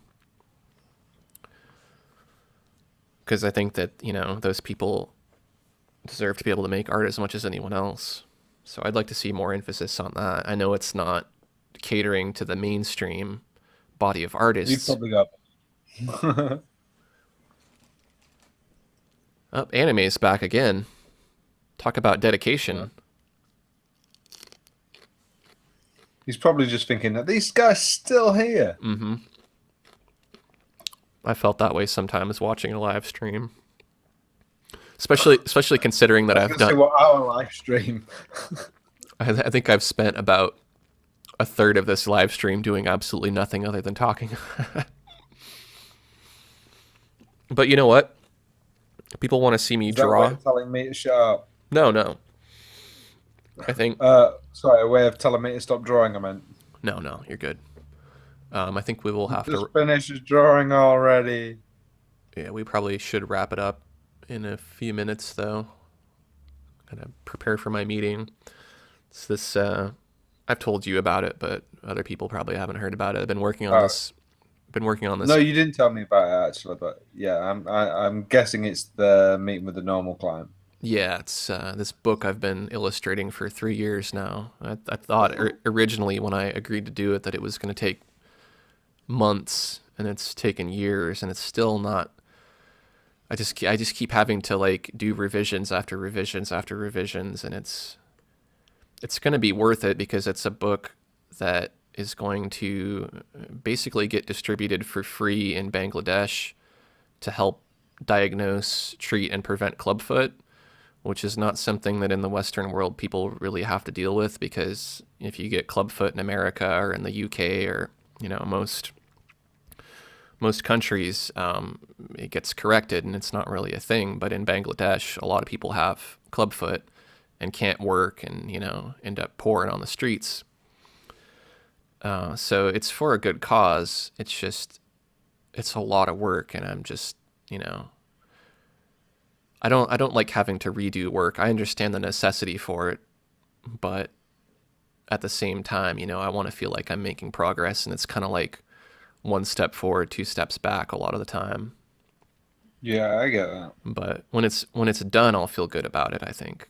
You know. I mean, it'll be in I'll have to show it off in a video. I mean, I've probably done 1,000 drawings, but that's because there's 100 images with 10 iterations of each. So we'll have to see how that ends up. Maybe in the next couple years I'll have it done. James wants to know, how is my cat? My cat is better. It did have either some sort of partial blockage or a bladder infection, but it's doing better now. We got it some antibiotics. Thanks for asking. Marco wants to know, how long have we been live? About 2.5 hours. A little bit over that. Something like that. Something like that, yeah. The Craft Mind says, good day, fellow artists. Hello, Craft. Well, crap. Anime says their mom keeps telling them to leave.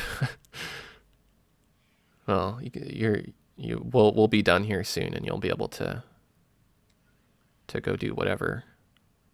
Thanks for watching there. Yeah. Make sure to subscribe to both our channels. Yeah. I should say that right now. Yeah, and Craft. I am a... Huh? Oh, he's gonna write it. Pan to the left a little bit. I can only see Yeah, I ents. was just thinking that. There's me. Yeah, and And I'm on YouTube, Facebook, Twitter, Instagram. All that stuff. And then if you're watching the video, you should be able to access the subscribe button from somewhere in the interface for YouTube if you're not already subscribed. But if for some reason you can't subscribe through the live stream that you're watching now, you can just do a search for Aaron Rutten. I guess I'll write my name since not everybody knows how to spell it. But this is on Aaron's channel, so subscribing to that won't get you to me. So No. you have to come and subscribe to me separately. Yeah, make sure to subscribe to both of us. Yeah. Please. Yeah. And I'm on Facebook and Twitter and all that stuff too. Haven't done the Instagram, but maybe someday. I only recently did Instagram. Yeah. Anime But says. all my stuff on Instagram is not on my other stuff. Yeah. I'm trying to keep like Instagram fresh and different. Mm-hmm. Because I don't see the point in putting stuff up there that's everywhere else. Yeah. I might set it up and just share some pre-existing art. I'll have to feel it out and see if I want to take up a whole nother social media network. But it's only from my phone, and what I tend to do is snap some like reference photos and that while I'm out and about. Mm-hmm. So if people want to like come along and see the reference photos that I take when I'm out and about and things like that, because I have a cool little macro lens that I use on my phone, Mm-hmm. and it takes some pretty awesome kind of reference photos that I can turn into brushes and stuff like that. Yeah, that's cool. Anime says they're already subscribed to you, Lawrence. Cool. All right. Well, I think if you're all right with that, maybe we'll wrap it up and call it a day. I would say that is.